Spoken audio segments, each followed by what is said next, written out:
Hey everyone, welcome back. Tonight we're building in our Minecraft world while I tell you about someone who learned the hard way that refusing to pay what you owe can backfire in the most spectacular way possible. Before we dive in, thank you to everyone who continues to watch, comment, and support the channel. You're incredible. I'm truly grateful for this amazing community, and none of this would be possible without you.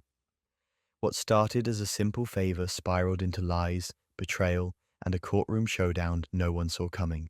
So while we build tonight, you'll hear how lending money to the wrong person turned into one of the most absurd experiences he'd ever faced. Let's dive in. I lent my college roommate Marcus $8,000 to help with his mother's medical bills. He promised to pay me back within 6 months. A year passed and nothing. Not a single dollar. Not even an acknowledgement that the debt existed. We've been friends since freshman year. Good friends, actually. The kind where you split pizzas at 2 in the morning and cover for each other when life gets messy. So when Marcus came to me in tears saying his mum needed surgery and insurance wasn't covering it, I didn't hesitate. I had some savings from a summer internship. 8 grand was a lot, but his mum was sick. What kind of person would I be if I said no? Marcus was so grateful. He hugged me, told me I was saving his family, promised he'd pay me back as soon as he got his tax return in 6 months. We even wrote it down on paper, signed and dated it. I wasn't trying to be formal or cold about it. I just thought it made sense to have something in writing. He agreed completely, said it made him feel better knowing we were doing this the right way. 6 months came and went. No payment, no text, nothing. I figured maybe things were still tight with his mum's recovery, so I gave him some space. Another 2 months passed. I sent him a casual text asking how his mum was doing and if he'd had a chance to think about the repayment plan. He responded with a thumbs up emoji. That was it, just a thumbs up. I tried calling, straight to voicemail. I sent a few more texts over the next couple weeks, each one a little more direct. Hey man, I know things are tough, but I really need to start getting that money back. I've got rent coming up and I'm stretched thin. Can we work out a payment plan? Even just $100 a month would help. He read every single message. I could see the read receipts, but he never responded. Then one day I noticed he'd blocked me on Instagram, then Twitter, then he blocked my number entirely. I couldn't even leave a voicemail anymore. This guy took my $8,000 and just ghosted me like I was some ex he wanted to forget. I was furious. I reached out to mutual friends, asked if they'd seen Marcus, if they knew what was going on. Most of them were just as confused as I was. One friend, Tyler, told me Marcus had been posting about a vacation to Miami. A vacation. While owing me 8 grand and refusing to even talk to me. I sent one final message through Facebook before he could block me there too. I kept it calm but firm. Marcus, I've tried being patient and understanding, but you owe me $8,000 and you're ignoring me. If I don't hear from you by the end of the week, I'm going to have to take this to small claims court. I don't want to do that, but you're leaving me no choice. He read it, didn't respond, blocked me on Facebook 10 minutes later. Fine. I filed the paperwork for small claims court. It cost me a filing fee and a few hours of my time, but I had all the evidence I needed. The written agreement, screenshots of our text conversations where he acknowledged the debt, Venmo requests I'd sent that he'd ignored. I even had Tyler willing to testify that he'd witnessed the original loan conversation. 2 weeks later, I got served with papers, but they weren't a response to my small claims filing. Marcus was suing me. He was actually suing me for harassment and emotional distress. I had to read the document 3 times because I genuinely couldn't believe what I was seeing. According to his lawsuit, my attempts to contact him about the debt constituted a harassment campaign that had caused him severe emotional distress and anxiety. He claimed I'd been sending threatening messages, showing up at his apartment unannounced, and turning mutual friends against him.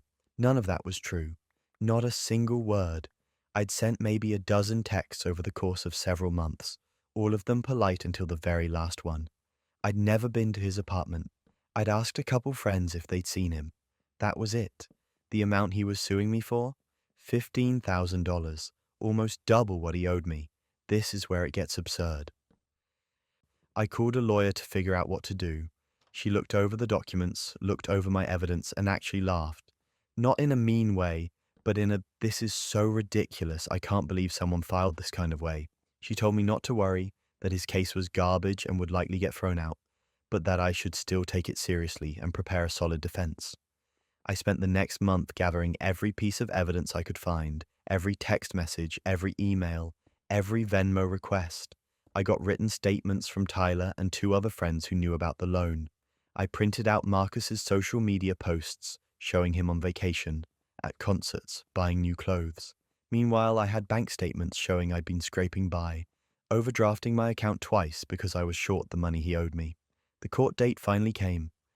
I walked in expecting Marcus to not even show up, but there he was, sitting with his lawyer, looking nervous but defiant. His lawyer was this guy in an expensive suit who looked like he'd rather be anywhere else. I later found out Marcus's parents had paid for him, probably because they believed whatever story he'd spun about me being some kind of predatory lender. His lawyer went first, and honestly, the performance was almost impressive in how shameless it was. He painted me as a loan shark who'd trapped Marcus in a predatory agreement, who'd harassed him relentlessly when he fell on hard times, who'd caused him to develop anxiety and insomnia. He submitted a letter from a therapist claiming Marcus had been suffering from stress-related symptoms. He even tried to argue that the $8,000 loan was given with the expectation of some kind of indentured servitude. I sat there listening to this absolute fiction being presented as fact, and I genuinely didn't know whether to laugh or scream. Then it was my turn. My lawyer calmly pulled out the written agreement Marcus and I had signed. She showed the court the text messages where Marcus had thanked me profusely, promised to pay me back, acknowledged the debt multiple times. She showed my texts asking for repayment, every single one of them polite and reasonable, except the final warning about small claims court. She showed the court that Marcus had blocked me on every platform, that I'd never threatened him, never showed up at his home, never did anything beyond ask for my money back. Then she showed the social media posts, Marcus on a beach in Miami, Marcus at a Beyoncé concert, Marcus with a brand new gaming setup in the background of a selfie, all posted while he owed me $8,000 and claimed to be suffering financial hardship. The judge's face changed. I watched it happen in real time. He went from neutral and professional to visibly annoyed. He asked Marcus directly if he'd received the $8,000 loan. Marcus stammered and said yes, but that he'd thought it was a gift between friends. The judge asked why he'd signed an agreement promising repayment if he thought it was a gift. Marcus didn't have an answer. The judge asked Marcus's lawyer if he had any evidence of the harassment claims. The lawyer presented the same texts my lawyer had already shown, trying to frame them as aggressive. The judge actually interrupted him. He said, and I'm paraphrasing here because I was too stunned to remember the exact words, that asking someone to repay a legitimate debt is not harassment, and that filing a frivolous lawsuit to avoid financial responsibility is an abuse of the legal system. He dismissed Marcus's case entirely. Then he ruled in my favor on my small claims filing. Marcus was ordered to pay the full $8,000 within 90 days, plus my legal fees, plus the filing fees I'd paid for small claims court. It came out to just over $9,000 total. You almost have to admire the audacity. The sheer nerve it takes to owe someone money, ghost them completely, and then sue them for asking for it back. It's like a masterclass in entitlement. We walked out of the courthouse together. Though I tried to leave separately, Marcus actually followed me out to the parking lot. I thought maybe he was going to apologize, to finally acknowledge how insane this whole thing had been. Instead, he asked if we could still be friends. He actually said those words, "Can we still be friends?" I just stared at him. I didn't yell. I didn't curse him out. I just looked at this person I'd once considered a close friend and felt absolutely nothing. I told him to have his payment sent through his lawyer and walked away. I never spoke to him again. He made the payments, by the way. Took him the full 90 days, but I got every cent plus the fees. I heard through mutual friends that his parents found out the truth about what he'd done and were furious. That they'd believed his story about me being predatory until the court judgment came through and they realized their son had lied to them about everything. Part of me wonders if Marcus actually believed his own story by the end, if he'd convinced himself so thoroughly that he was the victim that he genuinely thought he could win in court. That level of self-delusion is almost impressive, but that wasn't even the worst betrayal I'd face. What happened next at my own job made Marcus look like an amateur. I worked at a mid-sized tech startup for 8 months before everything fell apart. The company wasn't some flashy Silicon Valley giant, but it had decent funding, a growing client base, and from the outside it looked like we were doing fine. I was hired as a junior developer. Nothing glamorous, but the pay was solid and the work was interesting enough. For the first few months, everything seemed normal. Paychecks came on time. The office had that startup energy where everyone pretended free snacks made up for long hours. And my boss Derek was the kind of guy who'd send motivational quotes in Slack at 7 in the morning. Like that was leadership. Then one month my paycheck just didn't show up. I checked my bank account on payday and saw nothing. I figured maybe it was a delay, some glitch with direct deposit. I messaged HR and got a vague response about looking into it. Derek personally reached out to reassure me it was just an accounting issue, that payroll had been migrated to a new system, and there were some hiccups. He promised it would be sorted out by the end of the week. I believed him because why wouldn't I? This wasn't some shady operation run out of a basement. We had an office, investors, everything that screamed legitimate business. The end of the week came and went. Still nothing.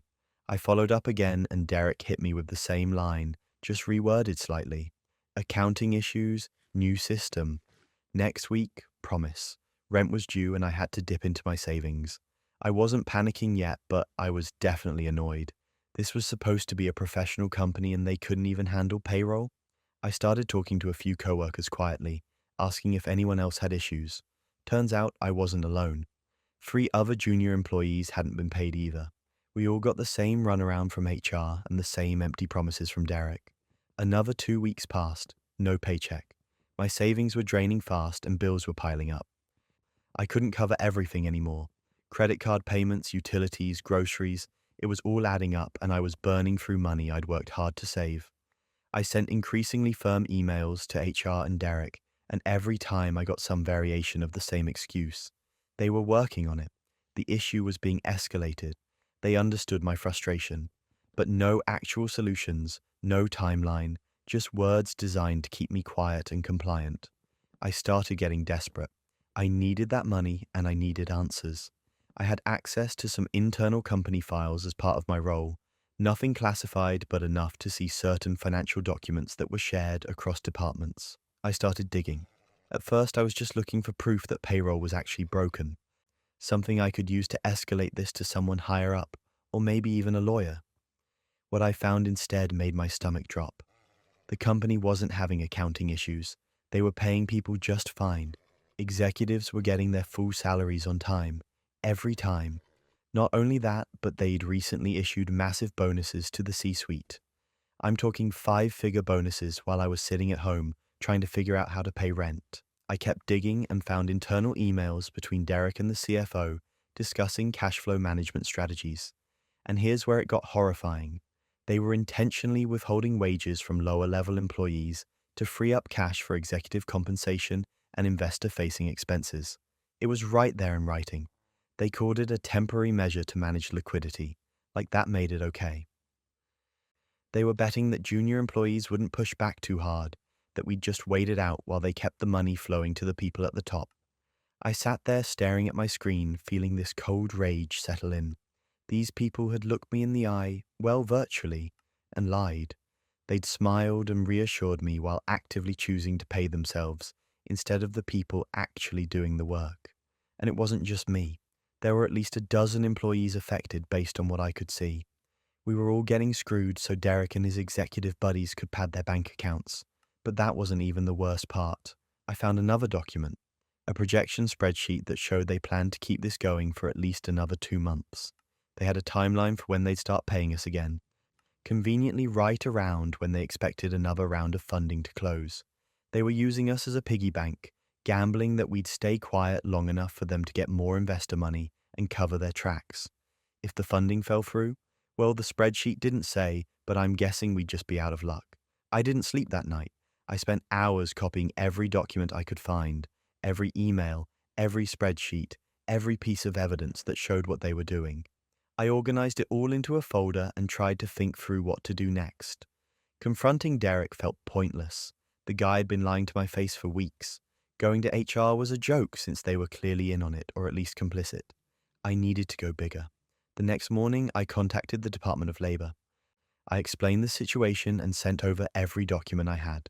They told me they'd investigate, and to keep records of everything.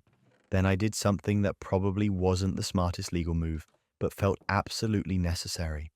I reached out to a few local news outlets. I sent them the same evidence along with a summary of what was happening.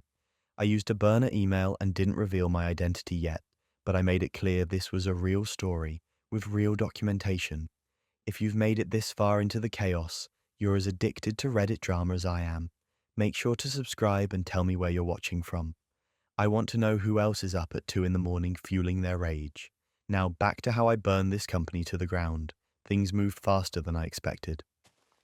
The Department of Labor opened an official investigation within days. I got a call from an investigator who wanted to verify the documents and get my statement. I told them everything. Meanwhile, one of the news outlets I'd contacted started digging. They reached out to the company for comment, and suddenly the whole place went into crisis mode. There were emergency meetings, people getting pulled into conference rooms, and Derek walking around looking like he'd seen a ghost. I played dumb. I showed up to work, did my job, and acted like I had no idea what was happening. Inside, I was watching everything crumble with this grim satisfaction. Other employees started asking questions, realizing something big was going down. The news story broke on a Thursday. It was everywhere. Local news picked it up first, but then it spread to some of the bigger tech industry outlets. The headline was brutal, something like tech startup accused of wage theft to fund executive bonuses. They didn't name me as the source, but they had all the receipts, screenshots of emails, excerpts from the financial documents, quotes from anonymous employees. It was damning. The company tried to do damage control. They released a statement calling the allegations false and misleading, claiming it was a smear campaign by a disgruntled employee. That part stung a little because, yeah, I was disgruntled, but only because they'd been stealing from me. Their statement didn't hold up, though. The evidence was too solid. The Department of Labor announced they were conducting a formal investigation, and within a week they raided the office. Actual investigators showed up with boxes and started seizing records. It was surreal watching it happen. Then came the breaking point. The CEO and CFO were arrested. I wasn't there when it happened, but I heard about it from coworkers who were. Apparently, they got walked out of the building in front of everyone. Derek wasn't arrested, but he was named in the investigation as someone who knowingly participated in the scheme. The whole executive team was implicated. Investors pulled out. Clients started terminating contracts. The company basically imploded in the span of 2 weeks. I got my money, all of it. The Department of Labor ensured that every employee who'd been shorted received full back pay, plus damages for the delay. I got a check that covered everything I was owed, along with some additional compensation for the trouble. It didn't undo the stress or the nights I'd spent panicking about bills, but it felt like justice. Watching those executives face actual consequences felt even better. Derek reached out to me after everything went public. He sent me a text asking if we could talk it out. He didn't admit to anything directly, but the tone was desperate. He wanted to know if I was the one who'd leaked the information. I didn't respond. I left him on read and blocked his number. There was nothing to talk about. He'd made his choices and now he was dealing with the fallout. The company shut down completely a few months later. They couldn't recover from the scandal. Employees scattered to other jobs. I found something better pretty quickly. Turns out having a reputation as someone who won't tolerate shady business practices is actually appealing to decent employers. The whole experience left me cynical about startups and their motivational Slack quotes, but it also taught me that documentation is everything. If I hadn't kept records, if I hadn't dug into those files, I'd probably still be waiting for a paycheck that was never coming. Sometimes you have to be willing to burn it all down to get what you're owed, and honestly, watching it burn felt pretty good. Speaking of people who think they can steal from you without consequences, let me tell you about a neighbor who took that philosophy way too literally. For 3 months, packages disappeared from my porch. Amazon, UPS, FedEx didn't matter. If it got delivered to my front door, it vanished within hours. Sometimes within minutes. At first, I thought maybe the delivery drivers were marking things as delivered when they weren't. You hear about that happening sometimes. But then I'd check my Ring doorbell footage, and sure enough, there'd be the driver, placing the box right on my porch, walking away.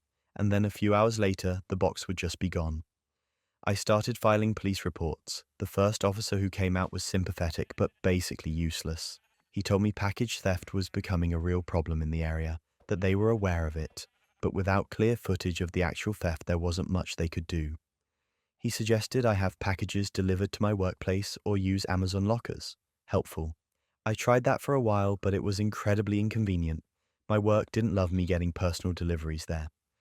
The Amazon lockers were 20 minutes away, and why should I have to completely change my life because some lowlife was stealing my stuff? I'd lived in this house for 4 years without any issues. This was a quiet neighborhood, safe, or so I'd thought. The thefts kept happening. A new phone case, birthday presents for my niece, groceries I'd ordered from Instacart, a replacement part for my lawnmower. It didn't matter what it was. If it showed up on my porch, it disappeared. I was losing hundreds of dollars, and the police basically shrugged at me every time I called. Then came the breaking point. I'd ordered my grandmother's medication through a mail order pharmacy, prescription stuff she needed for her blood pressure. It was supposed to be delivered on a Tuesday. I worked from home that day specifically so I could grab it the second it arrived. I was in a meeting when I got the delivery notification. I literally ran downstairs, opened my front door, and the package was already gone. The delivery timestamp said 4 minutes ago. 4 minutes. I completely lost it. Called the pharmacy, called the police again, filed another report. The officer who showed up this time was the same guy from the first report. He recognized me, gave me this tired look like I was wasting his time, told me the same thing about not being able to do much without footage. So I decided to get footage. I researched hidden camera systems for about 3 days straight. I didn't want something obvious that would scare the thief away. I wanted to catch them in the act. I ended up buying this setup with 4 tiny cameras, motion activated, high definition, with alerts that would ping my phone the second they detected movement. Cost me about $400, which felt insane, but I was so far past caring about the money at that point. I installed them myself over a weekend. One pointed at the porch from above the door, one hidden in a fake plant I put on the porch, one angled from the side yard, one covering the front walkway. If anyone came within 15 feet of my front door, I'd know about it. Within a week, I caught him. My neighbor's teenage son, Tyler, casually strolling up my walkway like he owned the place. I got the motion alert on my phone while I was at the grocery store, pulled up the live feed and watched in real time as this kid walked right up to my porch, picked up the box sitting there, tucked it under his arm like it was the morning paper, and walked back to his house 3 doors down. I sat in my car in the grocery store parking lot, just staring at my phone.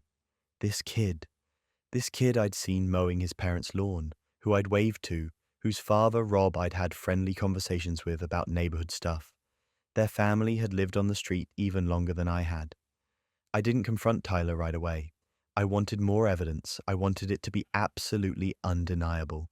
So I let my cameras keep recording.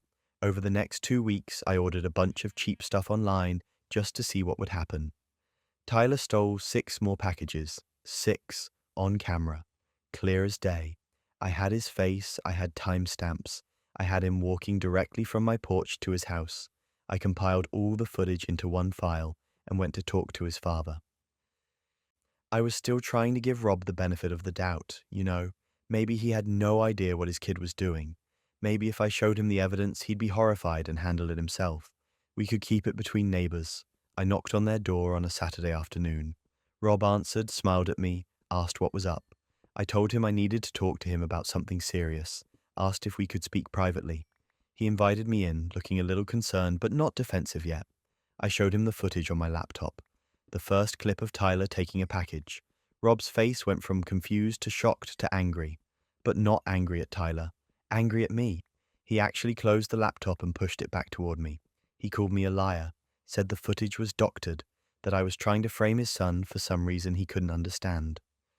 I tried to stay calm, told him I had weeks of footage, that this wasn't some vendetta, that I just wanted the stealing to stop. He stood up and told me to leave his house, said if I spread these lies about Tyler, he'd sue me for defamation. He'd ruin me. I left. I was shaking.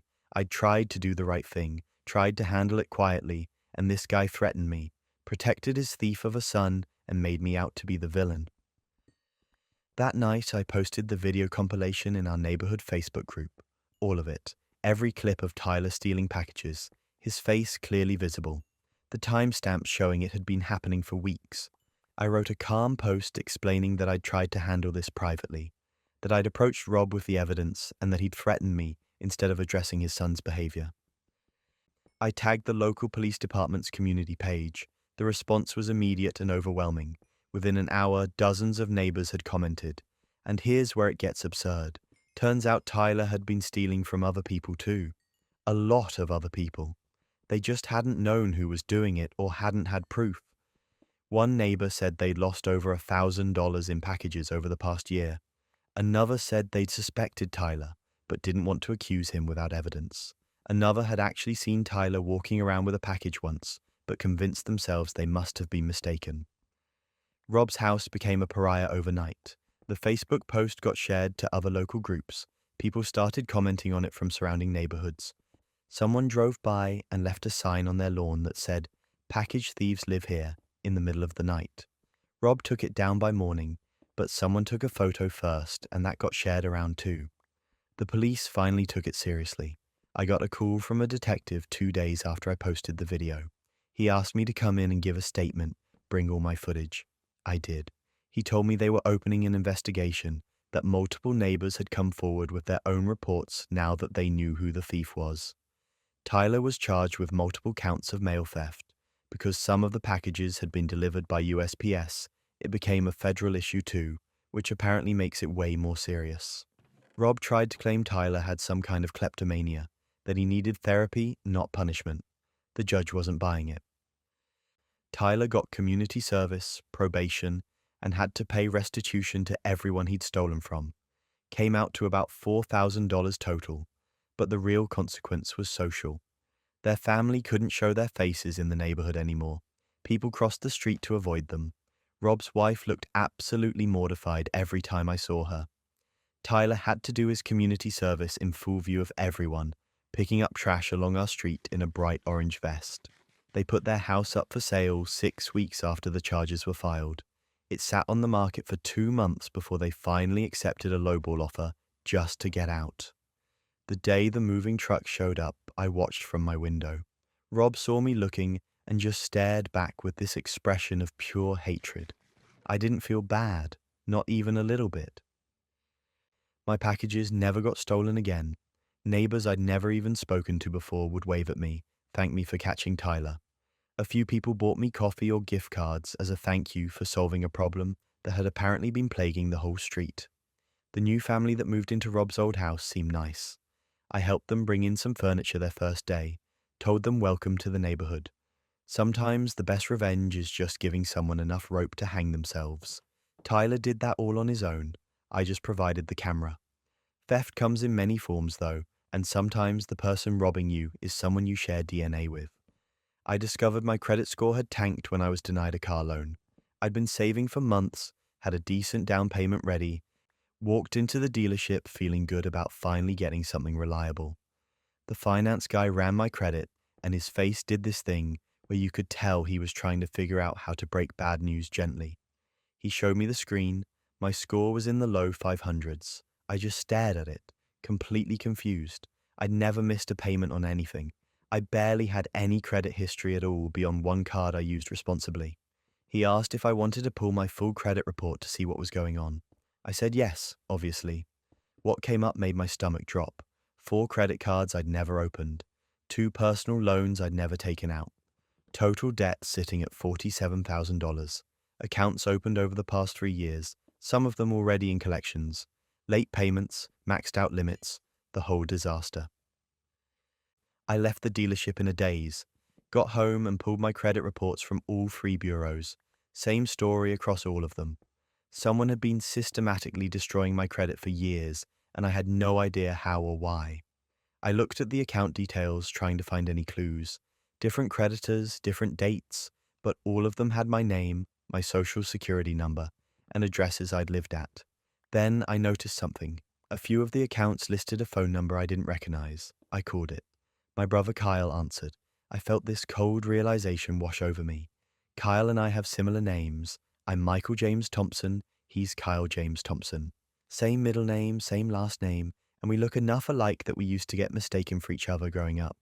He'd had access to family documents his whole life. Birth certificates, social security cards, all of it was kept in our parents' house in a filing cabinet everyone could access. I didn't say anything when he answered. Just hung up and sat there processing what this meant.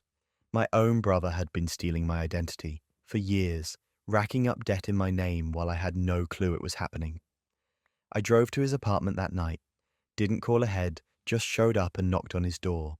He looked surprised to see me, then nervous when he saw my face. I pushed past him into his apartment and laid it all out. Told him I knew about the credit cards, the loans, everything.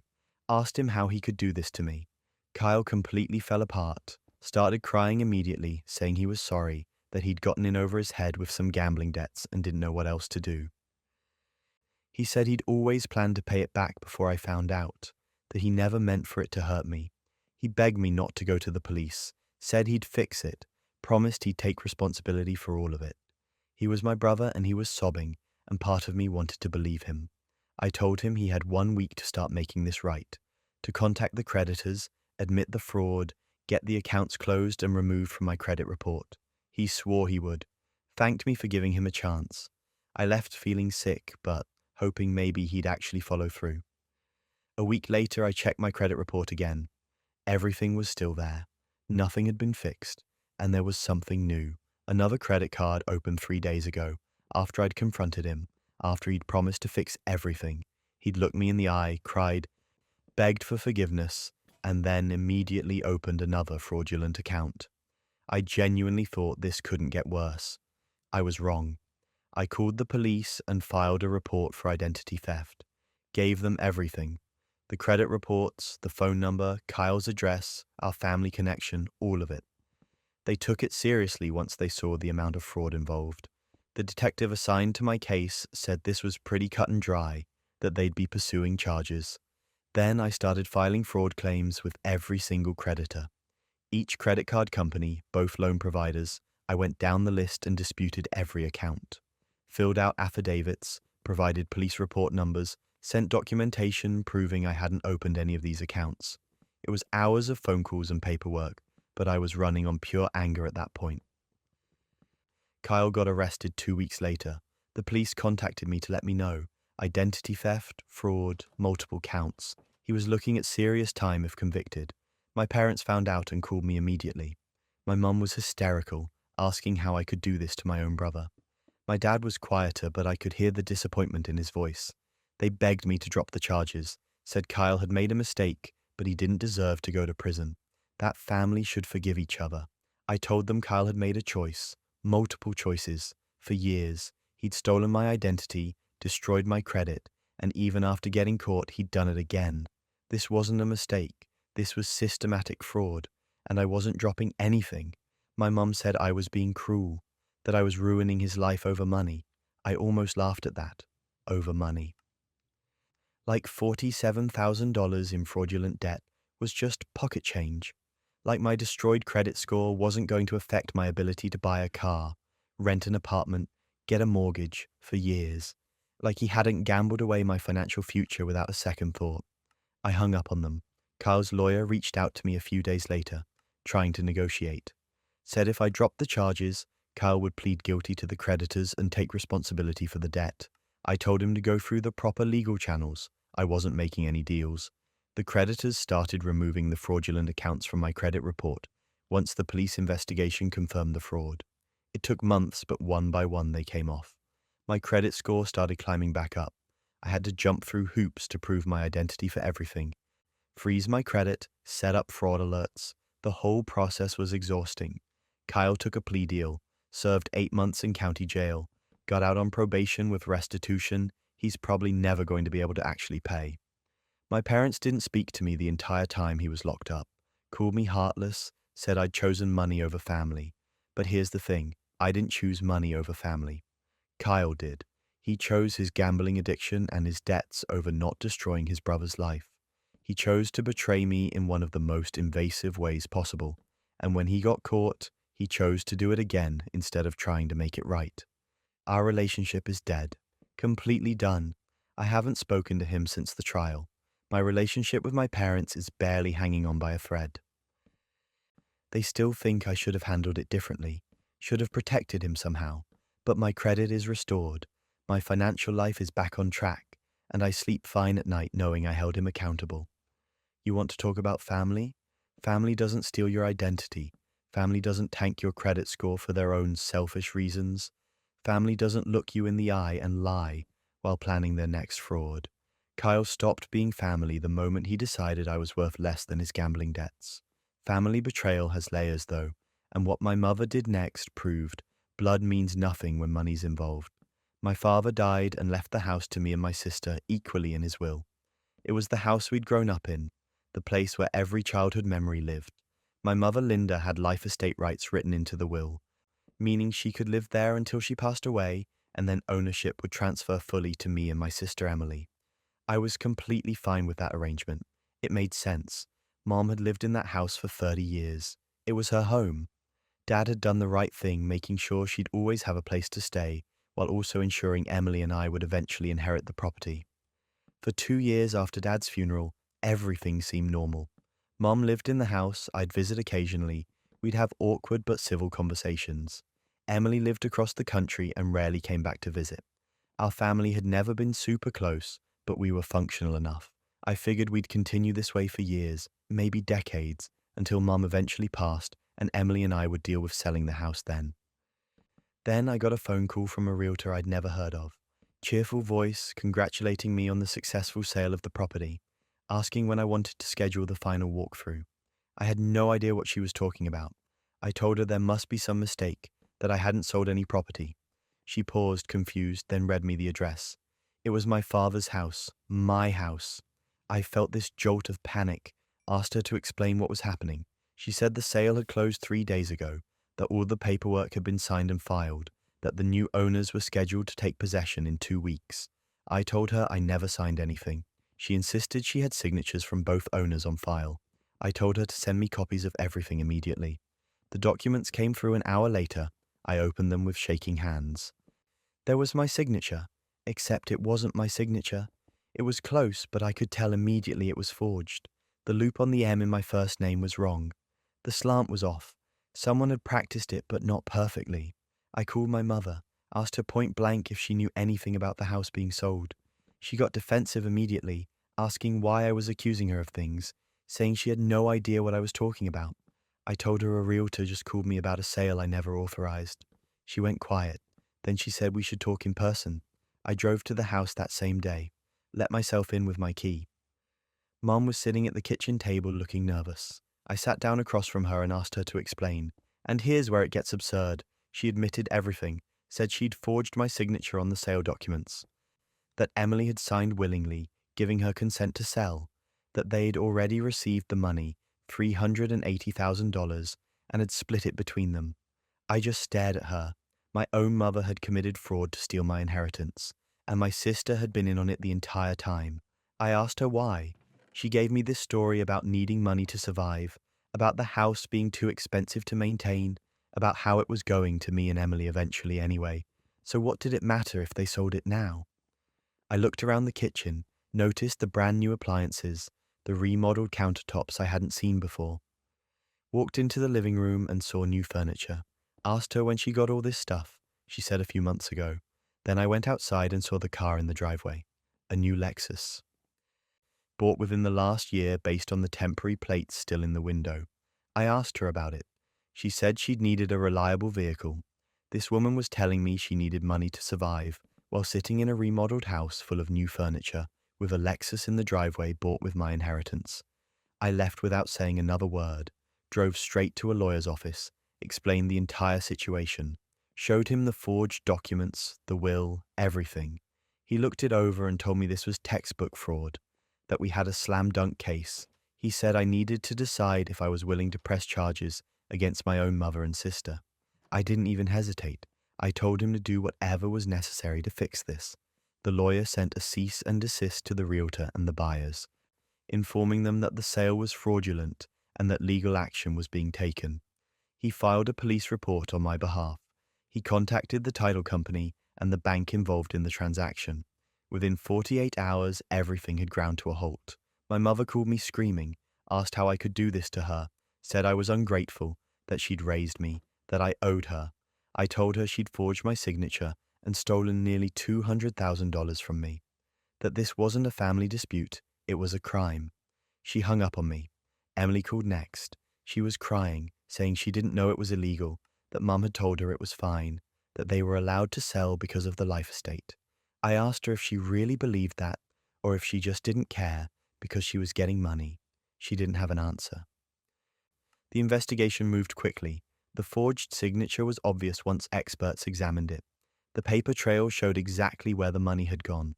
My mother had deposited her share into her personal account and immediately started spending it. New car, home renovations, a vacation to Hawaii I found out about later. Emily had put hers into investments and a down payment on a condo. The prosecutors offered my mother a plea deal. She could admit to the fraud, pay back the money, and likely avoid jail time with probation. She refused, said she hadn't done anything wrong, that the house was hers to do with as she pleased. Her lawyer must have been tearing his hair out. It went to trial. The evidence was overwhelming. Forensic document analysis proved the signature was forged. The will clearly stated I was a co-owner. The life estate only gave her the right to live there, not to sell. My mother's lawyer tried to argue that she'd had permission, that it was a verbal agreement. I testified under oath that I'd never given any such permission, that I didn't even know about the sale until after it closed. The jury found her guilty. Fraud, forgery, theft, multiple felonies. Emily took a plea deal and testified against Mom in exchange for a reduced charge. She was named as an accomplice but got probation and restitution. My mother was sentenced to 2 years in prison, suspended to 18 months probation, and ordered to pay back the full amount she'd stolen plus legal fees. The sale was reversed. The buyers were understandably furious, but their lawyer went after the title company and realtor for not catching the fraud. Mom had to sell the Lexus, take out loans to pay me back, and basically bankrupted herself trying to cover the restitution. The house stayed in my and Emily's name. I removed Mum's life estate rights through a court order since she'd violated the terms of the will through fraud. I offered to let her stay temporarily while she figured out her living situation, but she refused, said she'd never set foot in that house again. She moved into a tiny apartment an hour away. Emily tried to apologize, sent me a long email about how she'd made a terrible mistake, how Mum had manipulated her, how she wanted to make things right. I read it and deleted it. She'd known what she was doing. She'd signed those papers willingly and taken the money. The fact that she cooperated with prosecutors later didn't undo the betrayal. Family holidays are different now. I celebrate alone or with friends. My mother sends me cards sometimes that I throw away without opening. Emily sends texts on birthdays that I don't respond to. People ask if I regret pressing charges, if I wish I'd handled it differently. The answer is no, not for a second. They made a choice to commit fraud, to steal from me, to forge my signature and treat my inheritance like it was theirs to take. The consequences of that choice are theirs to live with. I sleep fine at night knowing I held them accountable. And if you think forging a signature is bad, wait until you hear what my father was hiding for decades. I was applying for a government job requiring a background check when the investigator asked about my father's felony record. I actually laughed, told her there must be some mistake, some mix-up with names or social security numbers. My dad, Richard, was a straight-laced insurance adjuster who'd never gotten so much as a speeding ticket. The investigator looked at me with this patient expression, like she'd seen this reaction before. She pulled out a file and slid it across the table. Armed robbery, 6 years served, released 28 years ago. The mugshot was definitely my father, just younger. I sat there staring at this document that made no sense. The name on the record wasn't Richard Thompson. It was Richard Castellano. Different last name, but the social security number matched, the birth date matched, the physical description matched. There were court documents, prison records, parole paperwork. It was all real. My father had served 6 years in state prison for armed robbery before I was born, and I had no idea. The investigator asked if I wanted to continue with the application process. I barely heard her. I was trying to process how my entire understanding of my father could be this wrong. She told me the felony record would likely disqualify me from the position given the security clearance required, but that I could still submit additional documentation if I wanted. I left that office in a complete fog. I drove straight to my parents' house. Didn't call ahead, didn't think about what I was going to say. Just showed up and walked in like I'd done 1,000 times. My dad was in his office working. He looked up, smiled, started to say something about this being a nice surprise. Then he saw my face and his smile disappeared. I asked him if the name Richard Castellano meant anything to him. I watched the color drain from his face. He stood up slowly, closed the office door, and asked me to sit down. I didn't sit. I demanded he tell me the truth, all of it. He broke down almost immediately, started crying in a way I'd never seen from him before, told me yes, Richard Castellano was his birth name, that he'd made terrible choices when he was young, got involved with the wrong people, committed a crime he'd regretted every day since. He'd served his time, gotten out, and decided to start completely over. Changed his name legally, moved to a different state, built a new life. Met my mother a few years later and never looked back. I asked him why he never told us, any of us. He said he wanted to protect us, wanted to give us a clean start without the stigma of having a felon for a father. That he'd worked so hard to become someone better, someone worthy of being our dad. The whole speech felt rehearsed, like he'd been preparing for this conversation for decades. Then I asked if Mom knew. He hesitated, said yes, she knew. He'd told her before they got married, and she'd supported his decision to keep it hidden from the kids. That answer hit me harder than the original revelation. My mother knew. They'd both lied to us for our entire lives. I left without saying anything else, drove home and immediately called my sister and brother, told them we needed to talk, that it was about Dad. We met up that night and I showed them everything the investigator had given me. Watched them go through the same shock and confusion I'd felt. My sister cried, my brother just got angry, kept saying it didn't make sense, that there had to be an explanation. But that wasn't even the worst part. Over the next few days, things kept unraveling.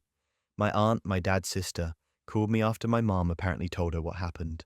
She asked if I was okay, said she knew this must be hard to process. I asked her how long she'd known. She got quiet, then admitted she'd known the whole time, since before my parents even got married. My grandmother had known too, before she passed. My uncle knew. Basically, everyone in the extended family except me and my siblings had known about Dad's past and all agreed to keep it secret. The betrayal was suffocating. It wasn't just my parents lying. It was this massive conspiracy involving everyone we trusted. Every family gathering, every holiday, every moment of my childhood had been built on this foundation of deception. And they'd all decided we couldn't be trusted with the truth. The government job offer got rescinded. The investigator called to let me know that given the undisclosed family criminal history and the apparent ongoing deception, they couldn't move forward with my application. The irony was brutal. My dad's attempt to protect us from his past had ended up destroying my future anyway.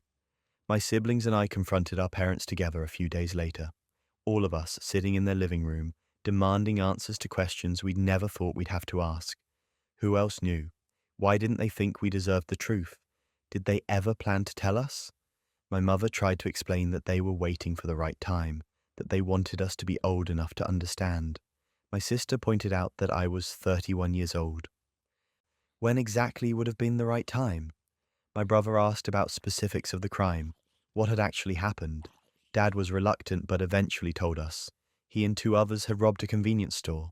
Nobody got hurt, but he'd been armed and they'd gotten caught almost immediately. He was 22, desperate for money, and made the worst decision of his life. He seemed to expect this explanation to make us feel better somehow. It didn't. Things fell apart fast after that. My sister stopped speaking to our parents entirely, changed her number, blocked them on everything. My brother went back and forth, angry one day and trying to be understanding the next. I fell somewhere in between. I couldn't just cut them off completely, but I also couldn't look at them the same way. Dad kept trying to apologize, sent long emails about how sorry he was, how he'd only wanted to protect us, how he understood if we couldn't forgive him. But the apologies felt empty because the lie had been so complete. It wasn't just hiding one fact, it was constructing an entire false identity, bringing other people into the deception and maintaining it for decades. How do you forgive that? The extended family tried to mediate. My aunt called multiple times, said we were being too harsh, that Dad had paid his debt to society and deserved a fresh start. I told her that fresh start shouldn't have included lying to his children for 30 years. She didn't have much to say to that. My relationship with my mother somehow felt even more damaged than with my dad. He'd committed the crime, but she'd made the active choice to lie to us year after year. Every time we'd asked about their past, about how they met, about life before us, she'd fed us carefully constructed stories that avoided the truth. That felt like its own kind of betrayal. The worst part was questioning everything now. Every memory, every story from my childhood, I had to wonder what else was false. Were the stories about where they grew up real? Were the photos they showed us actually from their lives, or part of the constructed narrative? Did they have other secrets we still didn't know about? I asked them that directly once, if there was anything else we should know. They both swore this was it, that they'd been completely honest about everything else. But how could I believe them? They'd proven they were capable of maintaining massive lies for decades. Why would I trust them now? My siblings and I barely speak to our parents anymore. Occasional texts on birthdays, awkward phone calls on holidays where nobody mentions the elephant in the room. My sister refuses any contact at all. My brother tries to pretend things are normal, and it just makes everything more uncomfortable. Dad tried apologizing again recently. Long letter about how he never meant for any of this to hurt us, how his only crime was loving us too much to burden us with his past. I read it once and put it away, because that's the thing he still doesn't get. The crime wasn't his past. The crime was the lying. The crime was deciding for us what we could handle. The crime was building our entire lives on fiction and expecting us to just accept that when the truth came out. I don't know if I'll ever forgive them. Some days I think maybe I can understand why they did it, even if I can't agree with it. Other days I'm just angry that they thought so little of us that they couldn't trust us with the truth. Either way, my family is fractured in a way I don't think it'll ever recover from. And it didn't have to be this way. If they'd just been honest from the start, we could have handled it. Instead, they chose to lie, and now we all have to live with the consequences. At least my dad's lies were about his past. My sister's deception was happening in real time, and it was so much worse. I started getting collection calls for a failed online boutique I'd never heard of. The first call came while I was at work, some aggressive collections agent demanding payment for outstanding vendor invoices. I told him he had the wrong number, that I didn't own any business. He rattled off my full name, my social security number, my address, said I was listed as the owner of Lux Boutique LLC and owed nearly $12,000 to a clothing supplier. I hung up thinking it was a scam, some elaborate phishing scheme to get me to confirm my personal information. But then another call came the next day. Different company, different debt, then another, and another. By the end of the week, I'd gotten calls from 7 different creditors, all claiming I owed money for business expenses related to this boutique I'd supposedly owned. I pulled my credit report immediately. There it was, a business line of credit in my name, multiple vendor accounts, a business credit card maxed out at $15,000, all linked to Lux Boutique LLC, registered 2 years ago. I'd never heard of any of it. I did what anyone would do and searched for the business online. Found a barely functional website selling overpriced women's clothing. The About Us page had some generic story about empowering women through fashion. No photos, no real details about who ran it. The site looked like it hadn't been updated in months. Most of the product pages led to broken links. I filed a police report for identity theft that same day, gave them everything I had. The detective asked if I had any idea who might have access to my personal information. I told him probably just family members. He suggested I start there.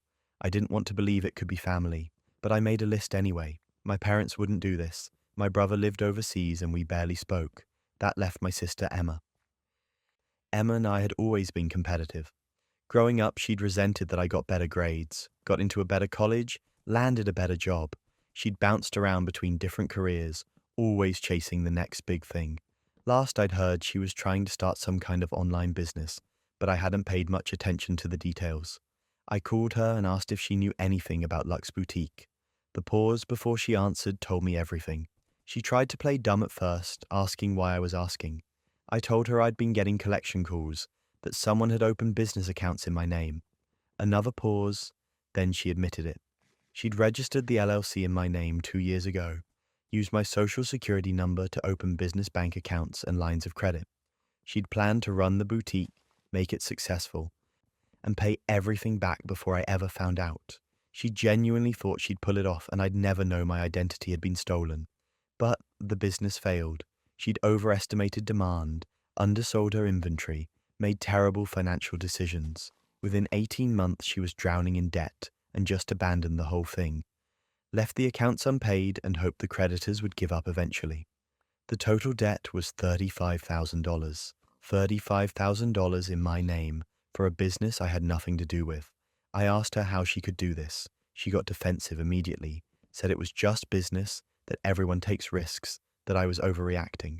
She actually used those words, overreacting, like committing identity theft and fraud was just some minor inconvenience I should get over. I told her she had 24 hours to figure out how to fix this, or I was reporting her for fraud. She laughed, said I wouldn't actually turn in my own sister. That family doesn't do that to each other. She was wrong. I contacted every creditor and disputed the debts as fraudulent. Filed official complaints with the FTC and the State Attorney General's office. Provided the police report number and documentation proving I had no involvement with the business. I hired a lawyer who specialized in identity theft cases to help me navigate the process. The business accounts were frozen within days once the fraud investigation started. Emma called me panicking, saying I was ruining everything, that she had other business ventures tied to those accounts, and I was destroying her livelihood. I told her she should have thought about that before committing multiple felonies. Then came the breaking point. I found out Emma had used my identity for more than just the boutique. She'd opened personal credit cards in my name too. Smaller amounts, a few thousand here and there, but enough to show this was a pattern. She'd been systematically using my credit for years, always staying just under the radar, always planning to pay it back before I noticed. The criminal charges came next. The district attorney's office picked up the case based on the amount of fraud involved. Emma was charged with identity theft, fraud, and forgery. Multiple counts for each fraudulent account. She was looking at serious prison time if convicted. My parents found out when Emma called them crying. They immediately started calling me, begging me to drop the charges, said I was destroying Emma's future over money, that she'd made a mistake but didn't deserve to go to prison. My mum actually said I was being vindictive and cruel. I reminded them that Emma had stolen my identity for years, that she'd racked up tens of thousands of dollars in debt in my name, that she'd damaged my credit and left me liable for debts I didn't create. And when I'd confronted her, she'd dismissed it like it was nothing. My dad tried a different approach, said Emma was struggling, that she'd been depressed about her failed businesses, that she needed support, not punishment.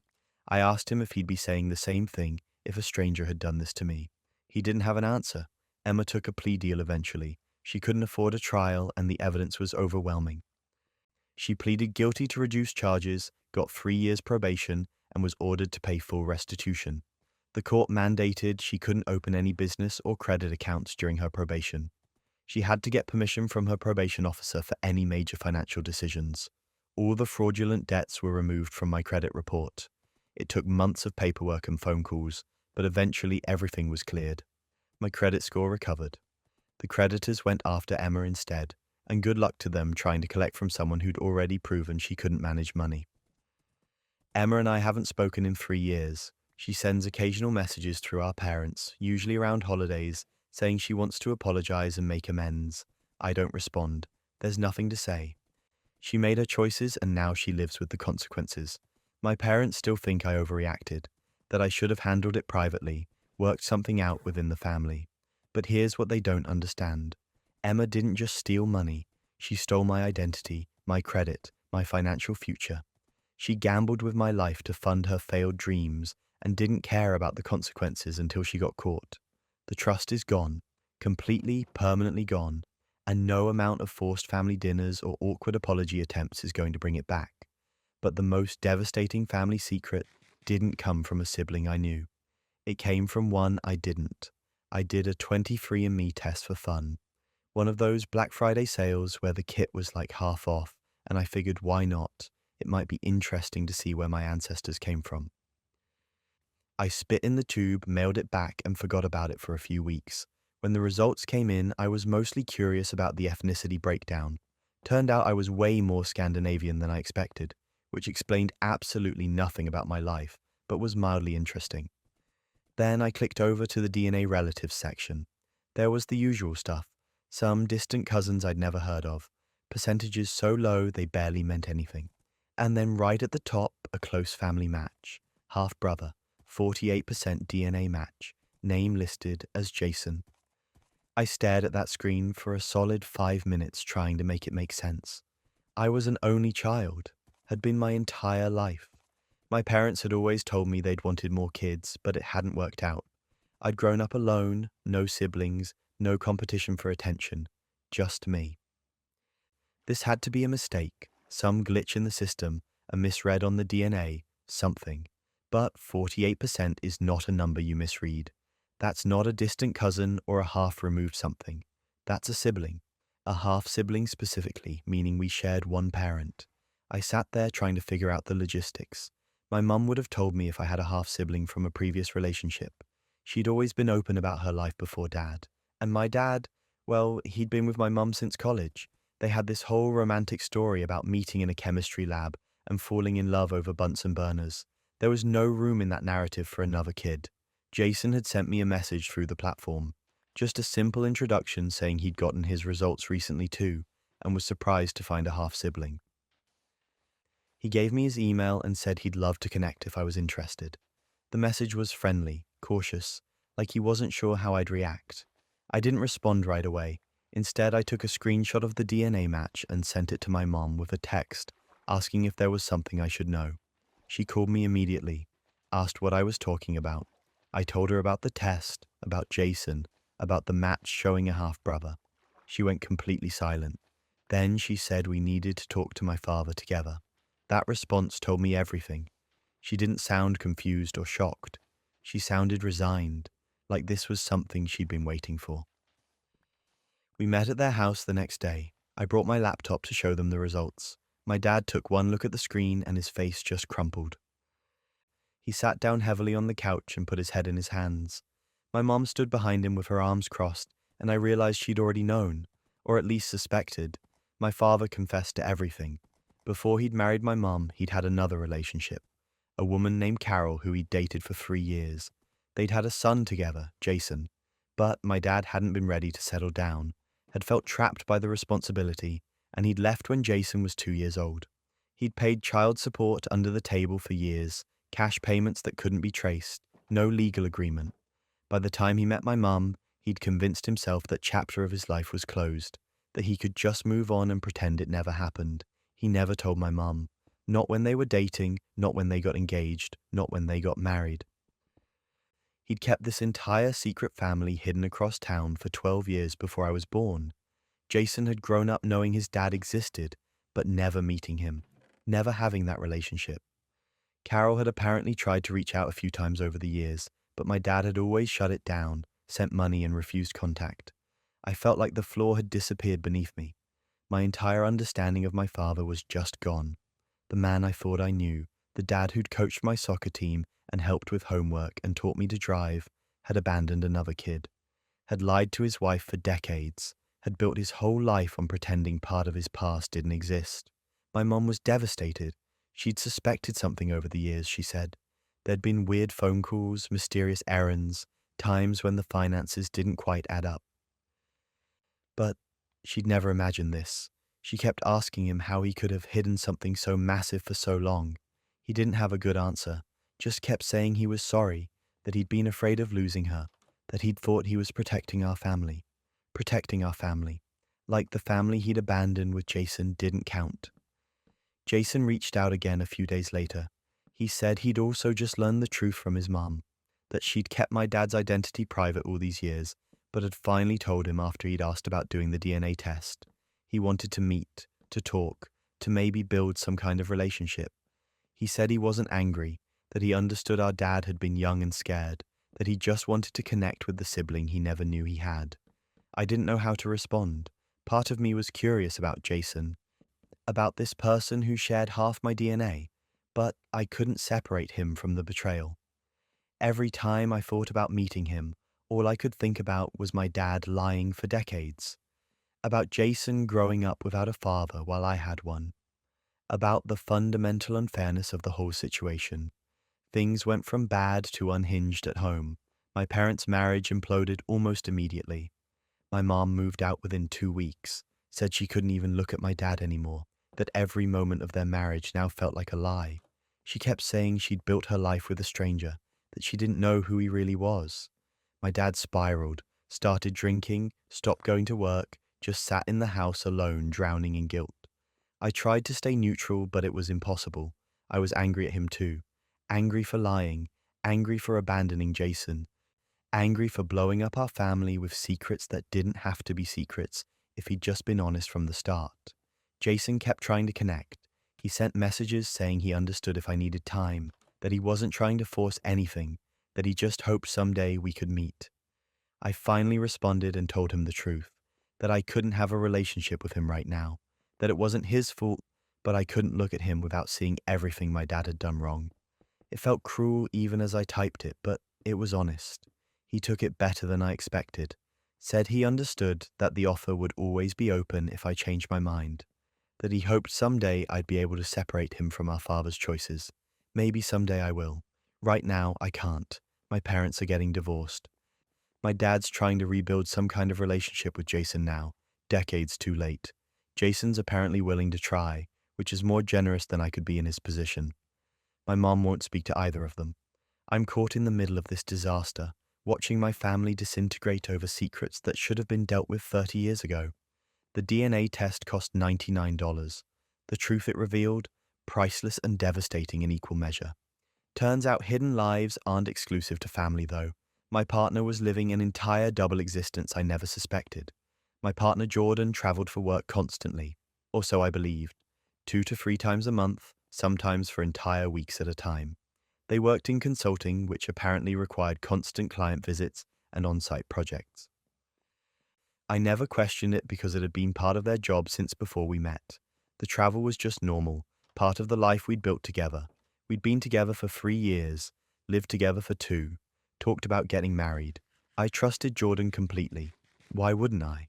They called every night when they were away, sent photos from hotels and restaurants, complained about delayed flights and boring meetings. It all seemed so normal.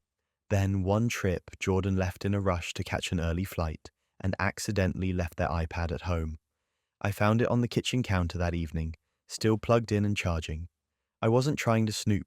I picked it up to move it somewhere safe and the screen lit up with notifications. iMessage alerts, dozens of them, all from someone named Alex. The preview of the first message made my stomach drop. Miss you already, can't wait for next weekend. I told myself it could be innocent, a colleague, a friend, but something felt wrong. I unlocked the iPad. Jordan and I knew each other's passcodes. We'd never hidden our devices from each other. That trust was about to destroy me. I opened the messages with Alex, scrolled up to see the conversation history, and my entire world fell apart.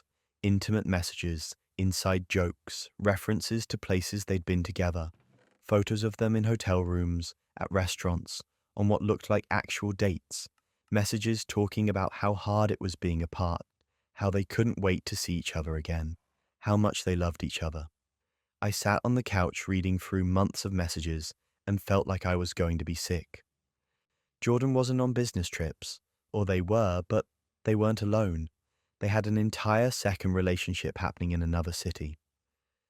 Alex lived in Boston, which happened to be where Jordan's biggest client was located. Every trip to Boston, every extended stay for that project, Jordan had been with Alex. The messages went back 18 months, a year and a half, while we were talking about marriage, while I was building a life with someone I thought I knew.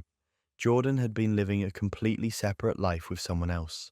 I took screenshots of everything, every message, every photo, every piece of evidence.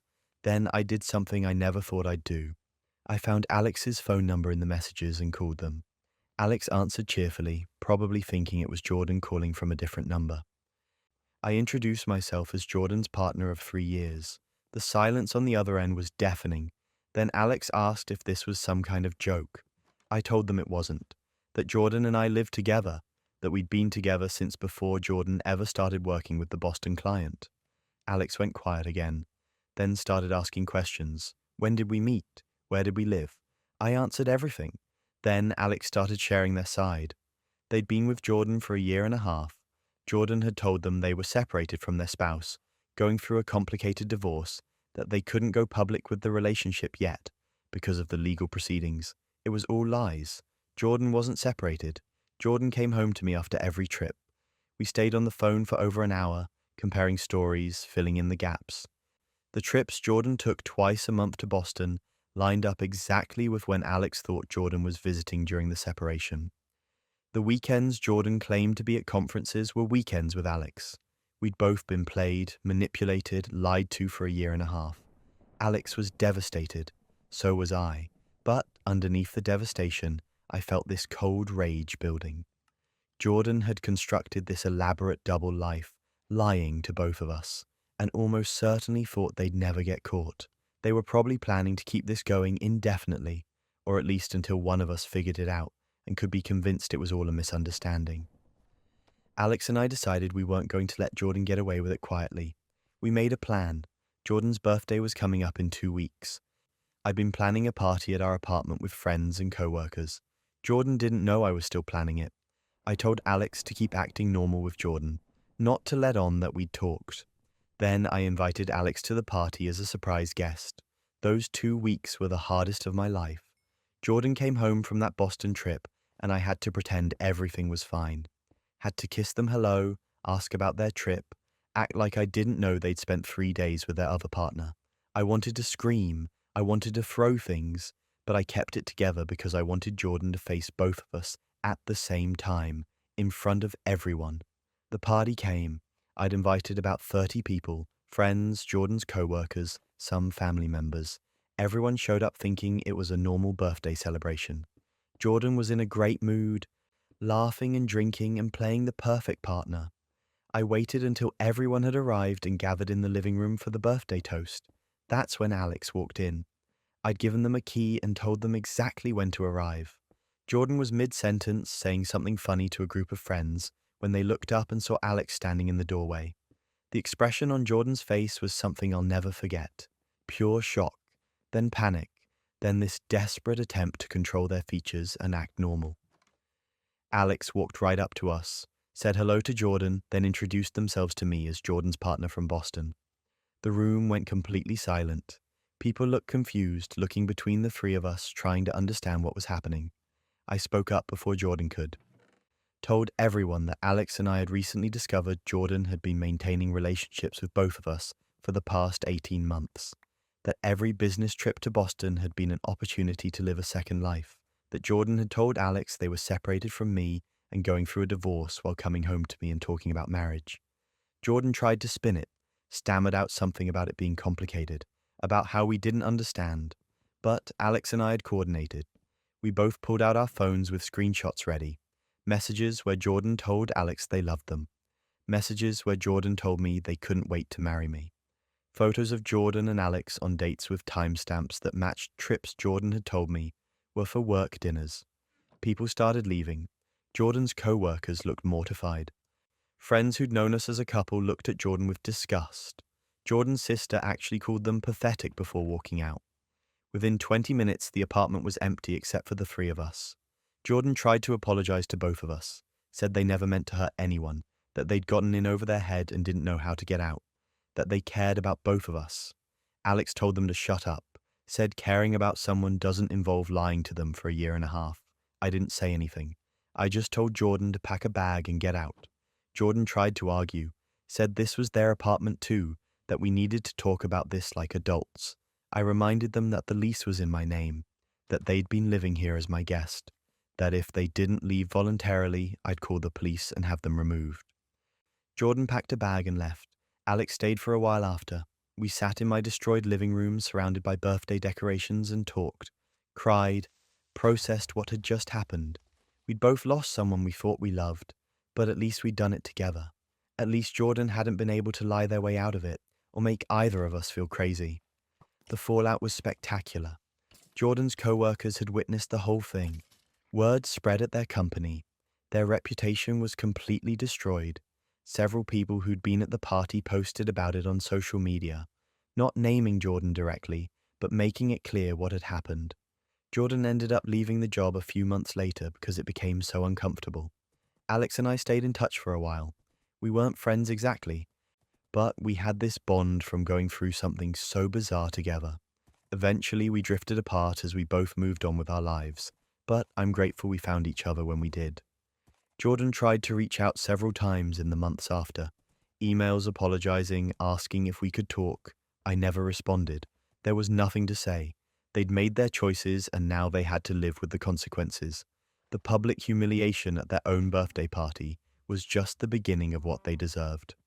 Burner phones make deception easier, as I learned when another cheater thought they had covered their tracks. My boyfriend Chris swore he'd never cheat. It was one of the first serious conversations we had when we started dating, actually. He told me about how his parents' divorce had destroyed him as a kid, how his dad had cheated on his mum for years, and the betrayal had torn their family apart. He looked me in the eyes and said he'd never do that to someone he loved. That loyalty meant everything to him. I believed him completely.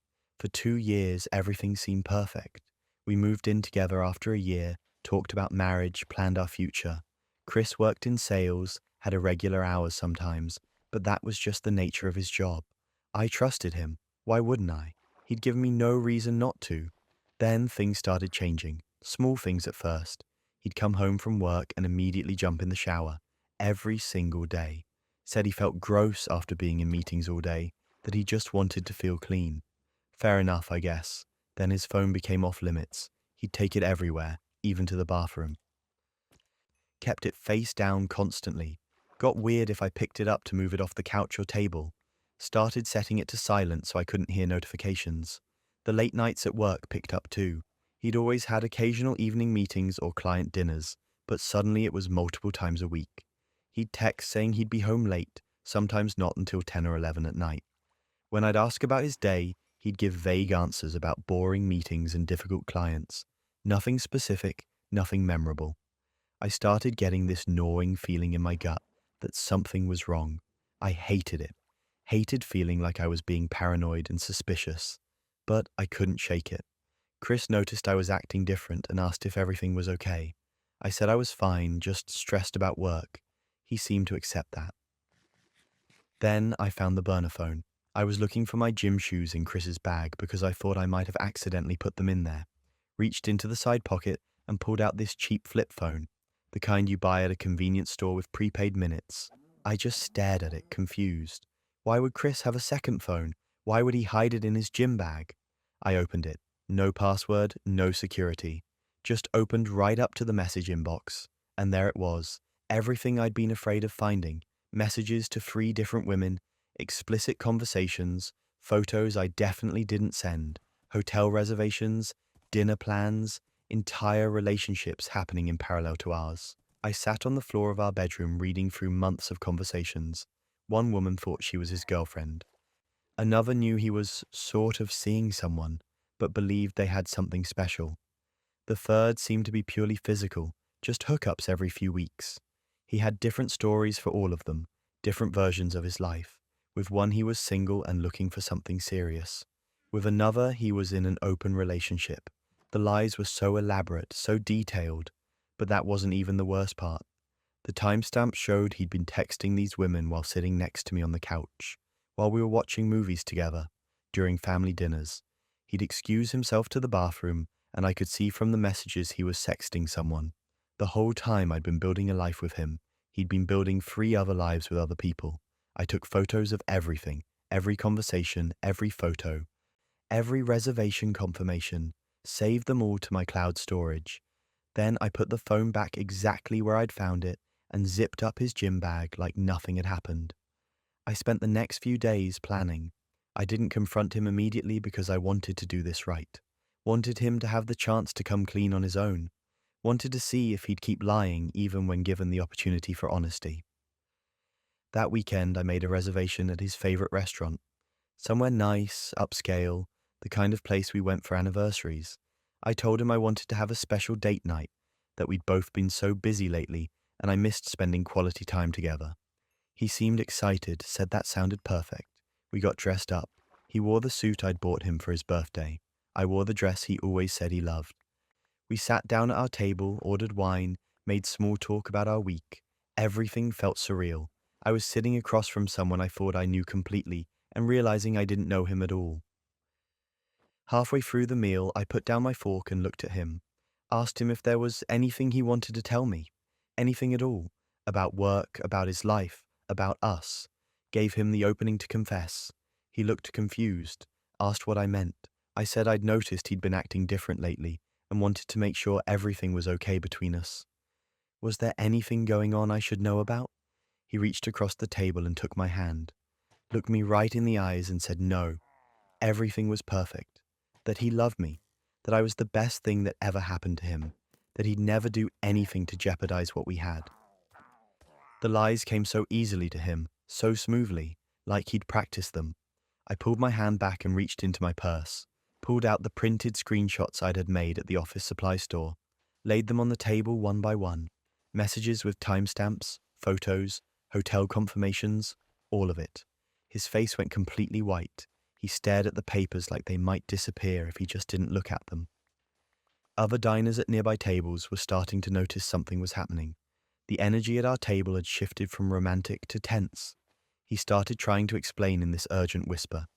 Said it wasn't what it looked like, that those women didn't mean anything, that I was the one he really loved, that he'd made a mistake, but we could work through this. Just please keep my voice down. People were staring. I stood up. Didn't yell, didn't scream, just used my normal speaking voice, loud enough for nearby tables to hear clearly. I said that the man sitting at this table had been cheating on me with at least 3 different women, that he'd been lying to my face for months, that he'd looked me in the eyes minutes ago and lied again when I gave him the chance to be honest, that he was exactly the kind of person he'd promised he'd never be. The restaurant got very quiet. People were definitely staring now. Chris looked absolutely mortified, tried to grab my arm and pull me back down. I moved away from him, picked up my purse and walked out. Left him sitting there with the evidence spread across the table and an audience of strangers watching his humiliation. Left him to figure out how to pay the bill and explain to our server why his date just exposed him in the middle of the restaurant. I went to stay with my best friend that night, blocked Chris's number. He tried reaching out through social media, through mutual friends, through email, always the same message, that he was sorry, that he'd made a terrible mistake, that his fear of commitment had made him self-sabotage, that he wanted to go to therapy and fix this. I never responded, moved my stuff out while he was at work the following week, left my key on the counter and never looked back. Found out later through friends that the story of what happened at the restaurant had spread through our social circle. The people who'd known both of us were disgusted by what he'd done, that he'd lost friendships over it. The relationship his parents' divorce had supposedly traumatized him about. He'd recreated it perfectly, became exactly what he claimed to hate. The irony would be funny if it wasn't so pathetic.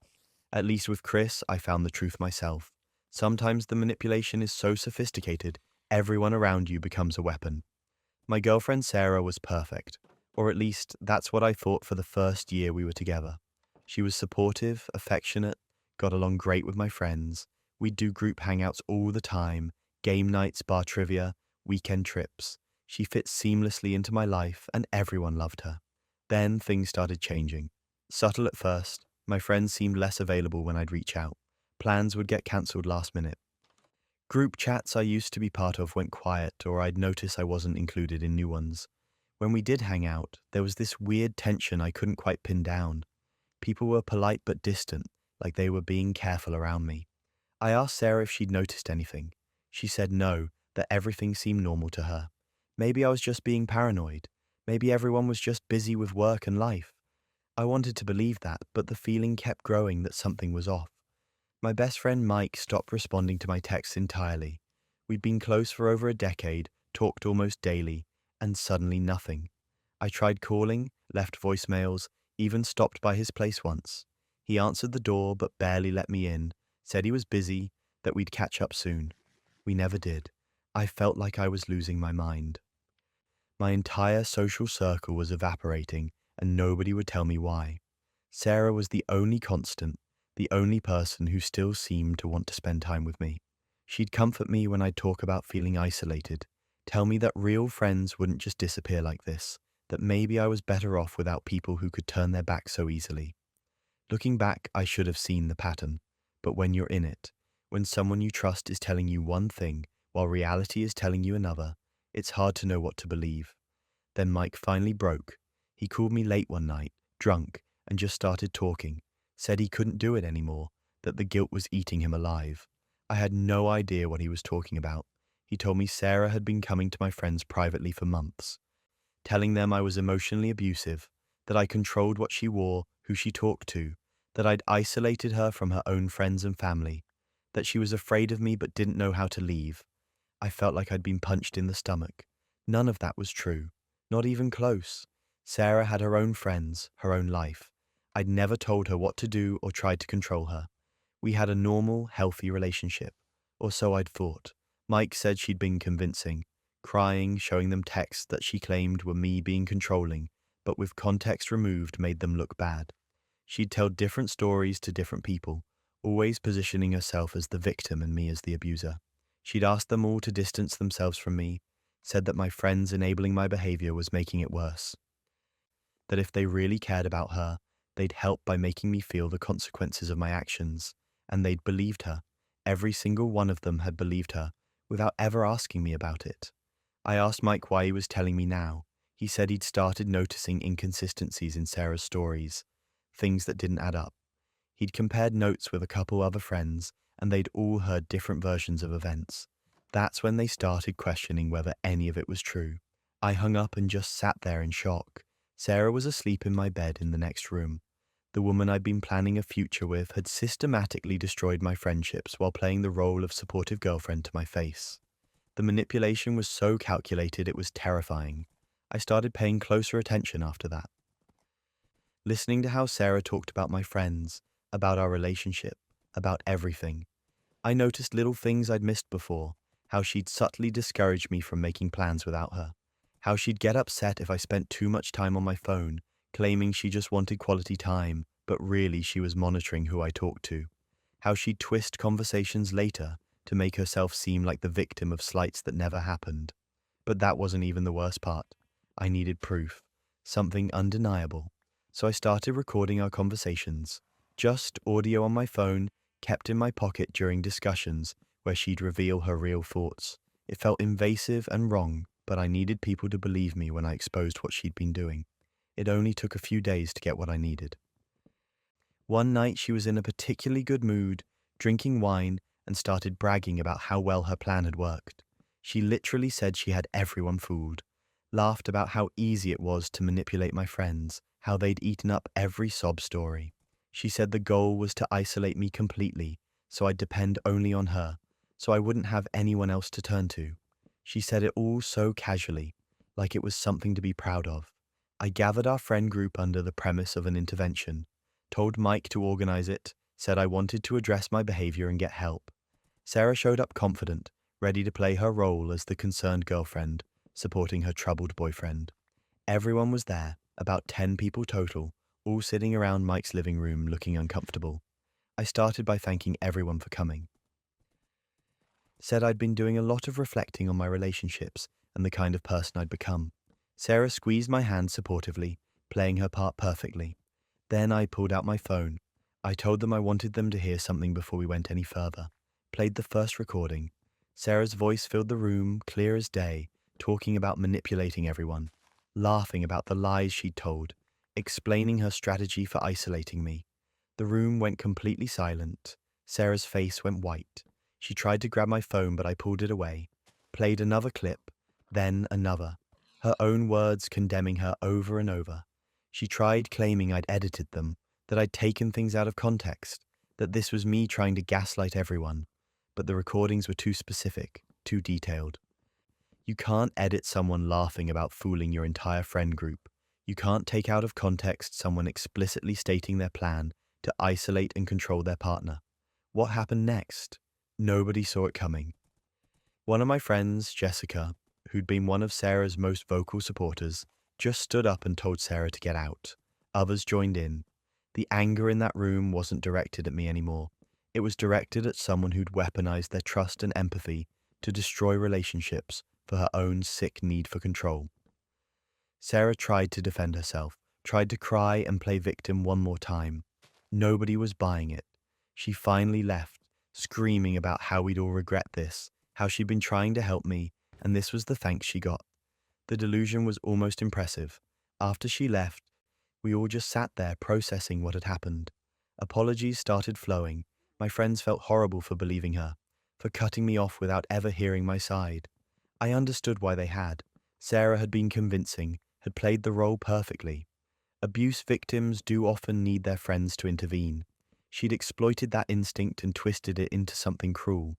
I broke up with Sarah that night via text, blocked her on everything. She tried reaching out through other channels, created fake social media accounts to message me, even showed up at my apartment once. I documented everything and got a restraining order. She lost every friend she'd turned against me. Word spread about what she'd done, and her own social circles started questioning everything too. Turns out I wasn't the first person she'd done this to. An ex of hers came forward with a similar story. Pattern of behavior. I walked away from all of it eventually.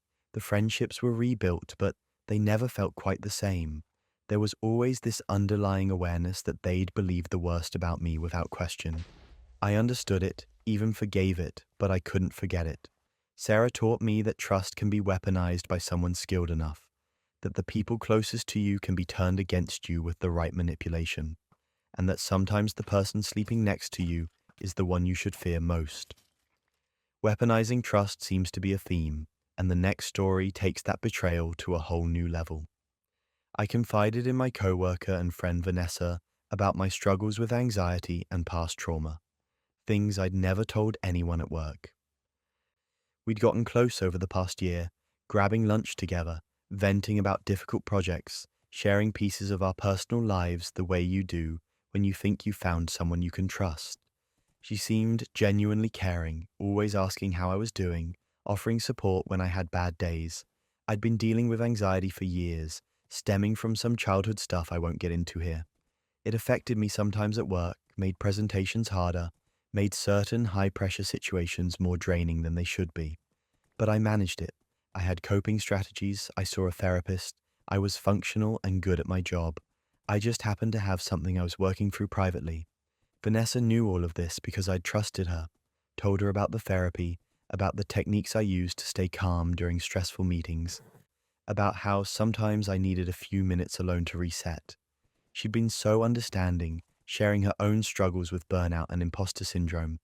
It felt like we were both being real with each other in a workplace where everyone else wore masks. Then a senior position opened up in our department. Both Vanessa and I were qualified. We'd both been with the company for similar amounts of time, had comparable performance reviews, brought different but valuable skills to the table.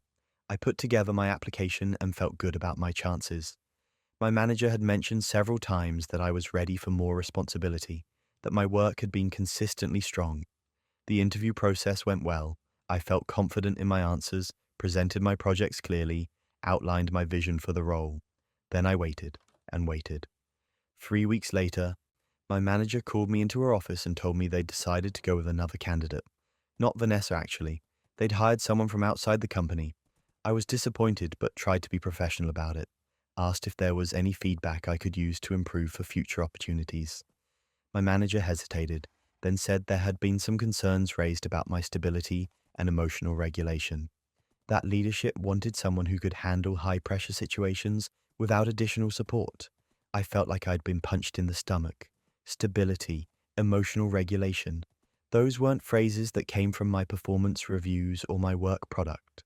Those were phrases that came from private conversations about my anxiety, about my therapy, about the personal struggles I'd shared with someone I thought was my friend. I kept my composure in that meeting, but as soon as I got back to my desk, I knew exactly what had happened. Vanessa had gone to HR and management with my private confessions and twisted them into warnings about my mental fitness. She'd weaponized my trust to eliminate me as competition for the promotion.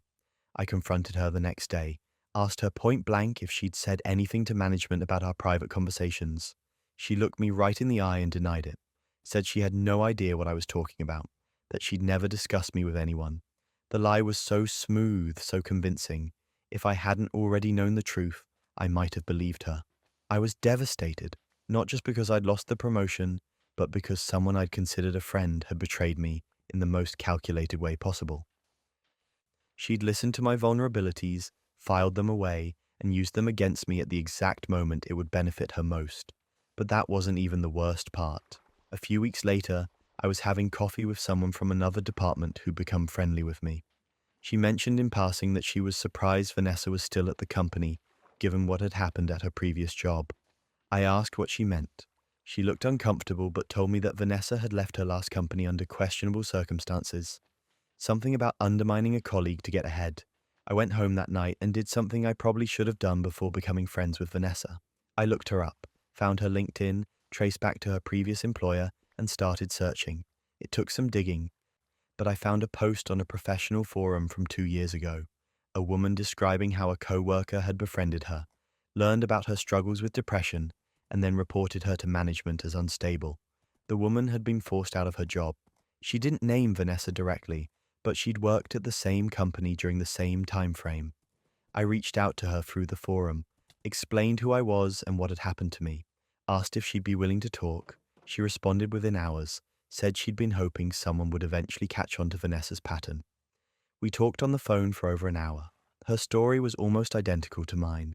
Vanessa had befriended her, gained her trust, learned about her mental health struggles, and then used that information to paint her as unfit for her job. The woman had tried to fight back but had no proof. It was her word against Vanessa's, and Vanessa was very good at playing the concerned colleague, just trying to look out for the company's best interests. But this woman had kept documentation, emails where Vanessa had offered support, had encouraged her to open up about her struggles, text messages where Vanessa had seemed like a genuine friend, and she remembered the names of the HR people and managers Vanessa had spoken to. She documented everything after the fact, once she realized what had happened, just in case it ever became relevant. She sent me copies of everything. I added it to my own documentation, screenshots of my conversations with Vanessa, where I'd confided in her. My therapy records showing I was actively managing my anxiety and had been cleared by my doctor as fit for work. Performance reviews showing I'd never had issues with stability or emotional regulation in my actual job performance. Then I filed a formal complaint with HR, not about being passed over for the promotion, but about Vanessa's pattern of weaponizing private information to sabotage colleagues. I included everything: my evidence, the evidence from her previous victim, a detailed timeline showing the pattern. HR had to take it seriously. This wasn't just one person claiming unfair treatment. This was documented proof of a pattern of misconduct across multiple companies. They opened a formal investigation. Vanessa was called in for interviews. So was I. So was my manager and several other people. The investigation took 3 weeks. During that time, Vanessa tried to approach me multiple times. I ignored her. She sent me emails asking if we could talk, saying there had been misunderstandings.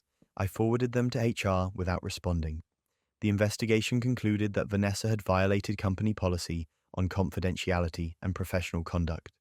They found evidence that she had indeed disclosed my private information to management, framing it as concerns about my fitness for promotion. Combined with the pattern from her previous company, they had enough to terminate her employment. She was fired for misconduct, escorted out of the building the same day. She tried calling me that night, left a voicemail crying and apologizing, saying she never meant for things to go this far. I deleted it without listening to the whole thing. The damage to her professional reputation spread quickly. The woman from her previous company posted about what had happened, finally naming Vanessa now that there was documented proof. Other people who'd worked with Vanessa started coming forward with their own stories.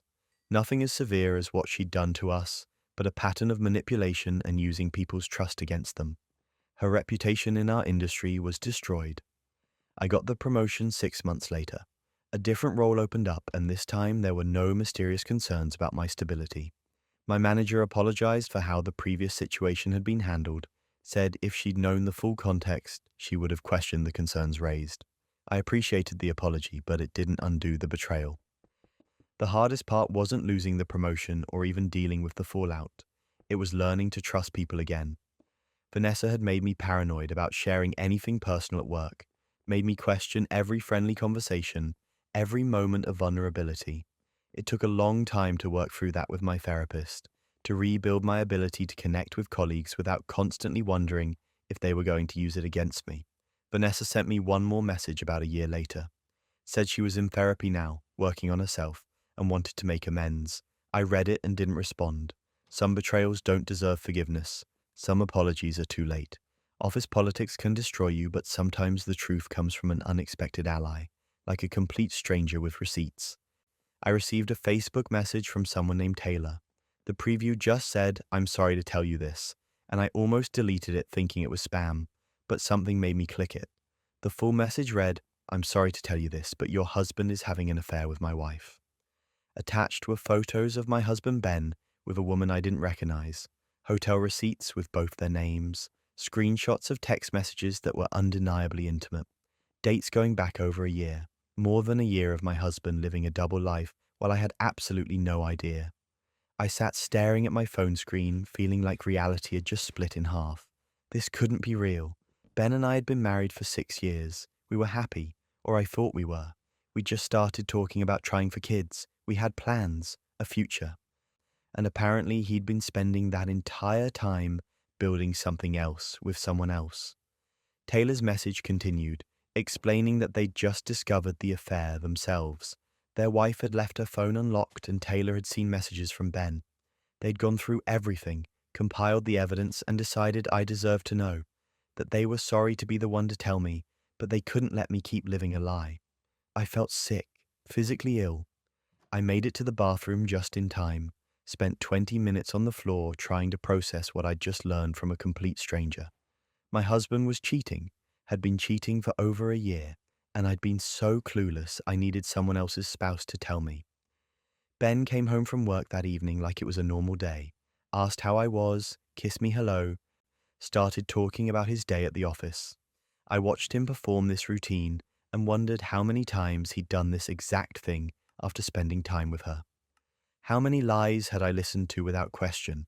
I asked him to sit down, said we needed to talk. He must have heard something in my voice because his expression changed immediately. Got nervous, asked what was wrong. I told him I knew about the affair. Watched his face cycle through shock, confusion, then panic as he tried to figure out how much I knew. He started denying it immediately, said I was being crazy, that he didn't know what I was talking about, asked where this was coming from. So I pulled out my phone and showed him the messages from Taylor, showed him the photos of him with her, the hotel receipts, the text messages talking about how much they missed each other, how hard it was sneaking around, how they wished they could just be together. He broke down completely, started crying in a way I'd never seen from him, begging for forgiveness, saying it was a mistake, that it didn't mean anything, that he loved me, that she was just someone he'd met through work and things had gotten out of hand, but he wanted to fix this. Please, could we just talk about this? Please don't leave. The desperation in his voice might have moved me if I hadn't just spent the last 3 hours looking at evidence of him loving someone else. Every word out of his mouth sounded hollow. I told him I wanted a divorce. He started saying no, that we could work through this, that he'd end things with her immediately, that we could go to counseling. I cut him off. Said I'd already contacted a lawyer, that he needed to pack a bag and leave. He tried arguing, said this was his house too, that I couldn't just kick him out. I reminded him the house was in my name, bought with my inheritance before we got married, that if he didn't leave voluntarily, I'd call the police and have him removed. He packed a bag with shaking hands and left. I called the lawyer I'd contacted after getting Taylor's message, explained the situation, sent over all the evidence Taylor had provided. The lawyer said this was pretty straightforward. Infidelity, proof of the affair, no kids to complicate custody. We could move forward quickly if that's what I wanted. That's what I wanted. Taylor and I started messaging regularly after that. We were both going through the same nightmare from different angles. Their wife had apparently been just as shocked to be caught as Ben had been, had tried similar tactics, the crying and begging and promises to change. Taylor hadn't bought it either. We supported each other through the divorce process, two strangers connected by the worst betrayal either of us had experienced.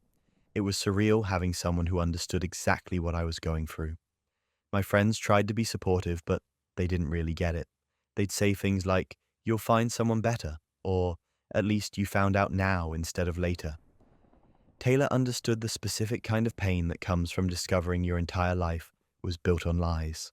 We'd share updates about lawyer meetings, vent about our soon-to-be exes trying to manipulate us, and occasionally just check in to make sure the other person was okay.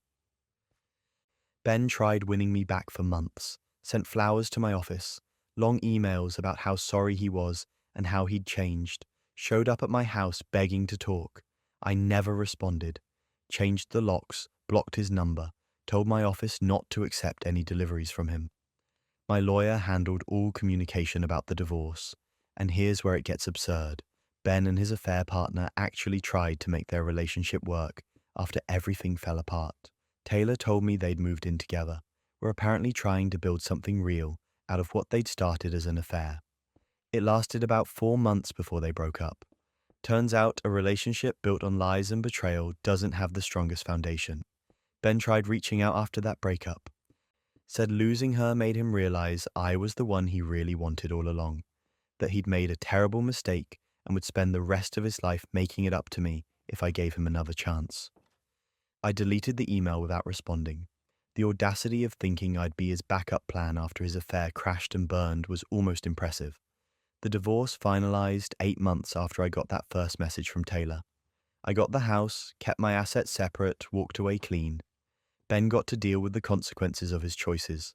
Lost his wife, lost his affair partner, damaged his reputation since word had spread about why we split. Taylor and I still check in occasionally. Not frequently, but every few months one of us will send a message asking how the other is doing. We're bonded by the worst moment of our lives in this weird way. Neither of us would have chosen this connection, but I'm grateful for it. They saved me from wasting more years on someone who didn't deserve them. I've dated since then. Slowly, carefully. The trust issues are real, but I'm building a new life that's actually mine, not based on someone else's lies. And I learned that sometimes strangers show you more loyalty than the person who promised to love you forever. Taylor sent me a message on what would have been my wedding anniversary, just checking in, making sure I was okay on what they figured might be a hard day. That kind of thoughtfulness from someone I'd never met in person meant more than anything Ben had done in our entire marriage. Sometimes the people who save you are the ones you least expect, and sometimes the person you thought you knew best is actually a complete stranger. Betrayal at home is crushing, but when it follows you to work, it becomes a whole different nightmare. I led a major project that suddenly started falling apart. It was the biggest account our department had landed in years, a complete digital transformation for a Fortune 500 client. I'd spent 6 months pitching it, building the proposal, assembling the team. When we won the contract, my manager, Patricia, made a big show of congratulating me in front of everyone, said this was exactly the kind of initiative that led to promotions. The first few weeks went smoothly. We hit our initial milestones, the client was happy, everything was on track. Then things started going wrong. Small things at first. A presentation file I'd saved would be missing elements when I opened it for a client call. I'd scramble to recreate slides on the spot, apologizing for technical difficulties. The client was understanding but clearly annoyed. Then bigger issues started happening. Clients would email saying they'd received incorrect information from me. Budget numbers that were completely wrong. Timeline projections that made no sense, except I never sent those emails. I'd check my sent folder and there they'd be. Messages I didn't remember writing with attachments I didn't remember creating. Deadlines started getting missed.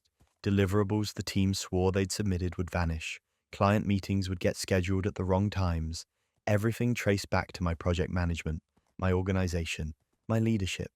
I felt like I was losing my mind. Patricia called me into her office weekly to discuss the problems. Each time she'd have a new complaint from the client, a new mistake that had been made. She'd ask me what was going wrong, why I couldn't seem to handle a project of this scope. I didn't have good answers because I genuinely didn't know. I was working 18-hour days trying to keep everything together, and it kept falling apart. Then came the breaking point.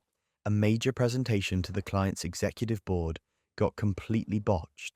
The slides were wrong, the data was outdated, entire sections were missing. I stood there in front of 15 executives looking like a complete amateur. The client put the project on hold pending a review of our team's competence. Patricia called an emergency department meeting the next day.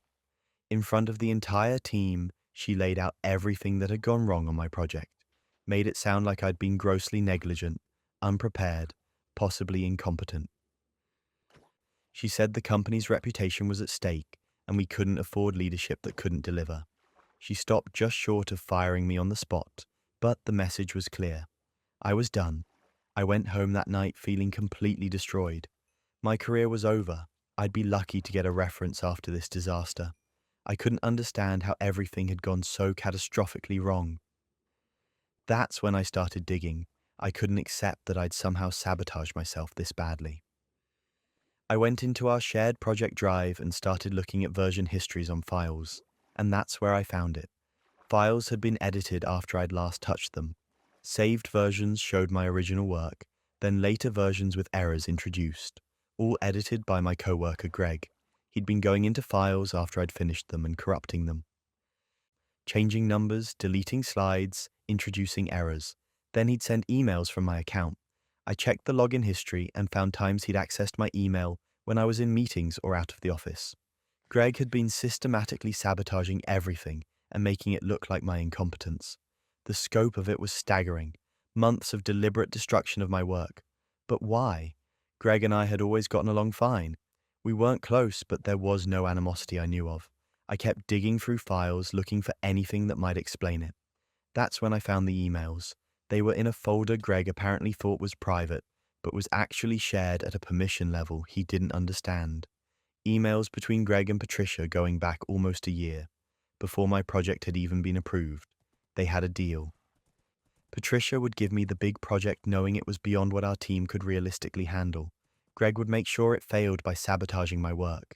When I got fired or demoted, Greg would take over my position. And here's where it gets absurd. Patricia had promised to split my salary with Greg for the first year.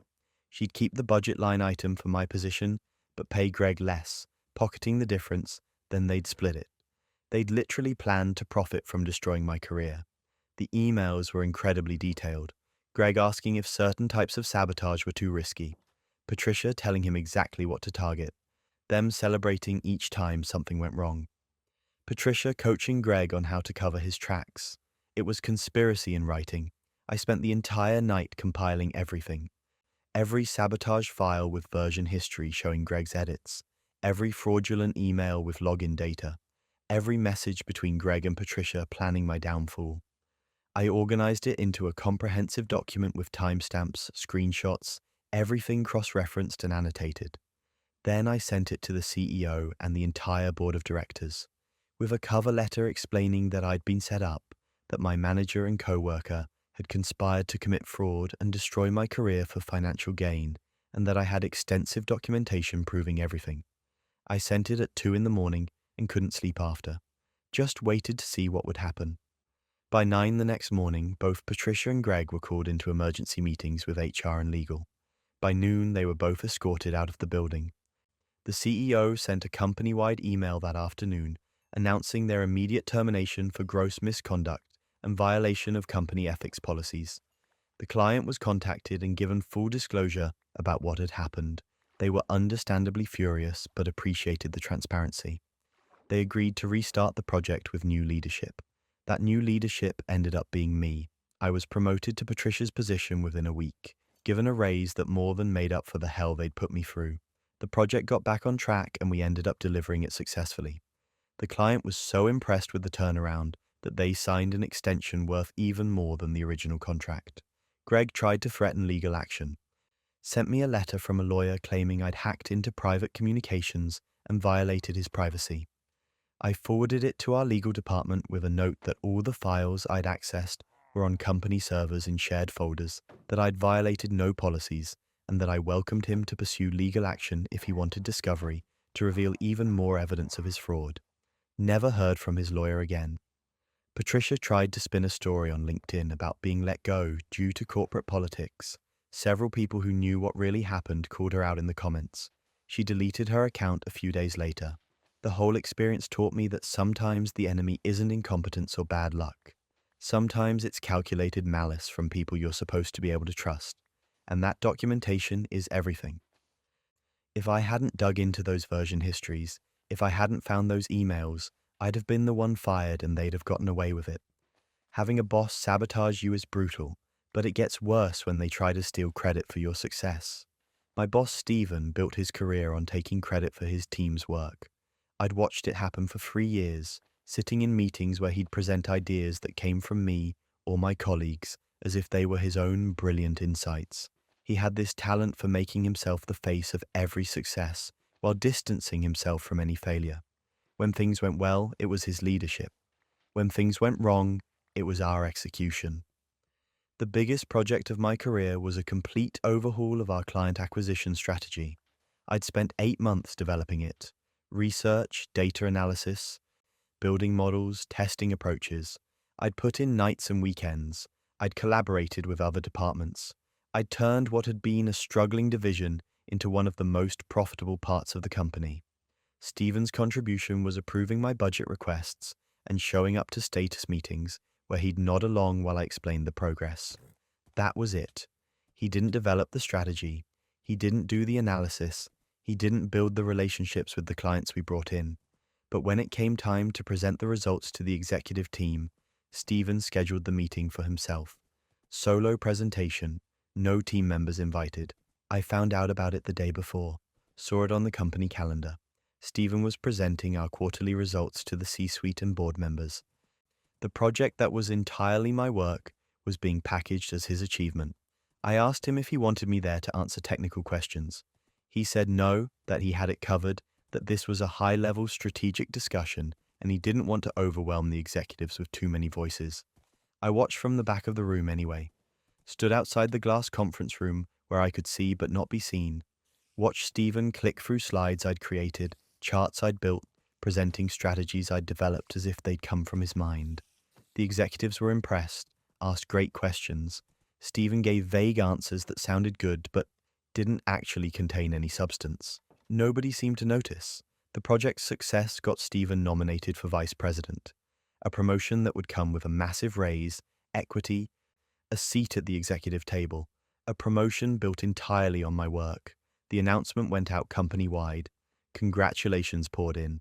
Stephen sent a team email thanking us for our support of his vision. His vision. I'd never been so angry in my life. The final presentation was scheduled for a month later. Stephen would present to the full executive committee and board, outlining his accomplishments and vision for the VP role. It was meant to be a formality. The promotion was essentially already his. This was just the ceremonial final step. I spent that month preparing, gathered every email where I'd outlined strategy to Stephen, every project file with my name on the creation and modification history, every time-stamped document showing when I'd developed each piece of the approach Stephen was claiming credit for. I organized it all chronologically, built my own presentation showing the real development process. The day of Stephen's presentation came. The entire executive team was there. Board members had flown in. This was a big deal. Stephen was in the front of the room in his best suit, confident, ready to seal his promotion. I sat in the back with my laptop, waiting. Stephen's presentation was polished. He'd clearly practiced, talked about his strategic vision, his innovative approach to client acquisition, his leadership in transforming the division, used all the right buzzwords. The executives nodded along, impressed. Then came the Q&A session. One of the board members, someone with an actual technical background, asked a specific question about the data modeling approach we'd used, how we'd identified the key variables, what algorithms we'd tested, why we'd chosen the final methodology. It was a detailed technical question that required actual knowledge of the work. Stephen fumbled, gave a generic answer about leveraging best practices and collaborating with the team. The board member looked unsatisfied, asked a follow-up question, even more specific. Stephen tried to deflect, said he could get those details to them after the meeting. The room felt tense. This was supposed to be his area of expertise, the work he was being promoted for, and he couldn't answer basic questions about it. That's when I stood up, asked if I could address the question. Stephen's face went white. He tried to say it wasn't necessary, that we could discuss offline, but the board member who'd asked the question said yes, they'd like to hear from someone with technical knowledge. I walked to the front of the room, pulled up my laptop and connected to the projector. Answered the technical question perfectly, in detail, because I'd built the entire model myself. Explained the methodology, the testing process, the reasoning behind each decision. The board member nodded along, satisfied. Then I kept going. Said that since we were discussing this project, I wanted to provide some context on how it was actually developed. Pulled up my documentation, showed emails from 8 months ago where I'd pitched the initial concept to Stephen, showed project files with timestamps and edit histories showing I'd created every strategy document, showed meeting notes where I'd outlined approaches that Stephen was now presenting as his own ideas. I was calm, clinical, just presenting facts with evidence. For every claim Stephen had made about his work, I showed documentation proving it was mine. The room was completely silent. You could feel the energy shift from celebration to something much darker. Stephen tried to interrupt, said I was being inappropriate, that this wasn't the time or place, that I was mischaracterizing a collaborative process. I asked him to specify which parts of the collaboration he'd contributed. He couldn't. Tried to talk about his leadership and vision. I pulled up more emails showing I'd developed the vision and brought it to him for approval. The CEO finally spoke, asked me directly if I was saying I'd developed this entire strategy. I said yes, that I had documentation proving it, that Stephen had approved my work and presented it as his own. The CEO asked Stephen if this was accurate. Stephen tried to spin it as a misunderstanding, that all work at the company was collaborative, that as the manager he naturally took ownership of his team's output. One of the board members, the one who'd asked the technical question, said that was different from presenting it as your own individual achievement when seeking a promotion. Asked me to continue with my documentation. I did. For 20 minutes, I systematically dismantled Stephen's entire narrative, showed that every accomplishment he'd claimed was either my work or the work of other team members. Pulled up performance reviews where he'd rated me as meeting expectations while using my work to get himself rated as exceeding expectations. Showed the pattern going back years. The executives started asking Stephen direct questions. Why hadn't he credited his team in his presentations? Why had he presented collaborative work as solo achievements? Why couldn't he answer technical questions about work he claimed to have developed? Stephen had no good answers, just kept trying to reframe it as normal management practice. The meeting ended abruptly. The CEO said they needed to discuss some things privately. Stephen was asked to step out. So was I. We stood in the hallway, not speaking, not looking at each other. I could see his hands shaking. My heart was pounding, but I felt strangely calm. An hour later, the CEO called me back in alone, said they'd decided not to move forward with Stephen's promotion, that they had serious concerns about his integrity and his ability to accurately represent his contributions. Then they asked if I'd be interested in taking Stephen's current position, with a clear path to VP based on my actual accomplishments. I said yes. Stephen was moved to a different division, a lateral move that everyone understood was a demotion in everything but title. He left the company 3 months later. I heard through the grapevine he struggled to find another position at the same level. Turns out when references are checked and former employers are honest about why someone left, a pattern of taking credit for others' work follows you. I got his job, built my own team, and I made damn sure to credit every person's contributions in every presentation I gave. Not just because it was right, but because I remembered what it felt like to be invisible while someone else wore your achievements. And that's where this journey through betrayal, revenge, and justice ends, at least for tonight. If you've made it this far, you're clearly someone who believes in accountability, in standing up when people try to tear you down. Remember, the truth might hurt, but lies hurt worse. Sometimes the only way forward is to burn the bridges that were already collapsing. Sweet dreams, everyone, and remember, karma might be slow, but Reddit never forgets. I'll see you in the next one.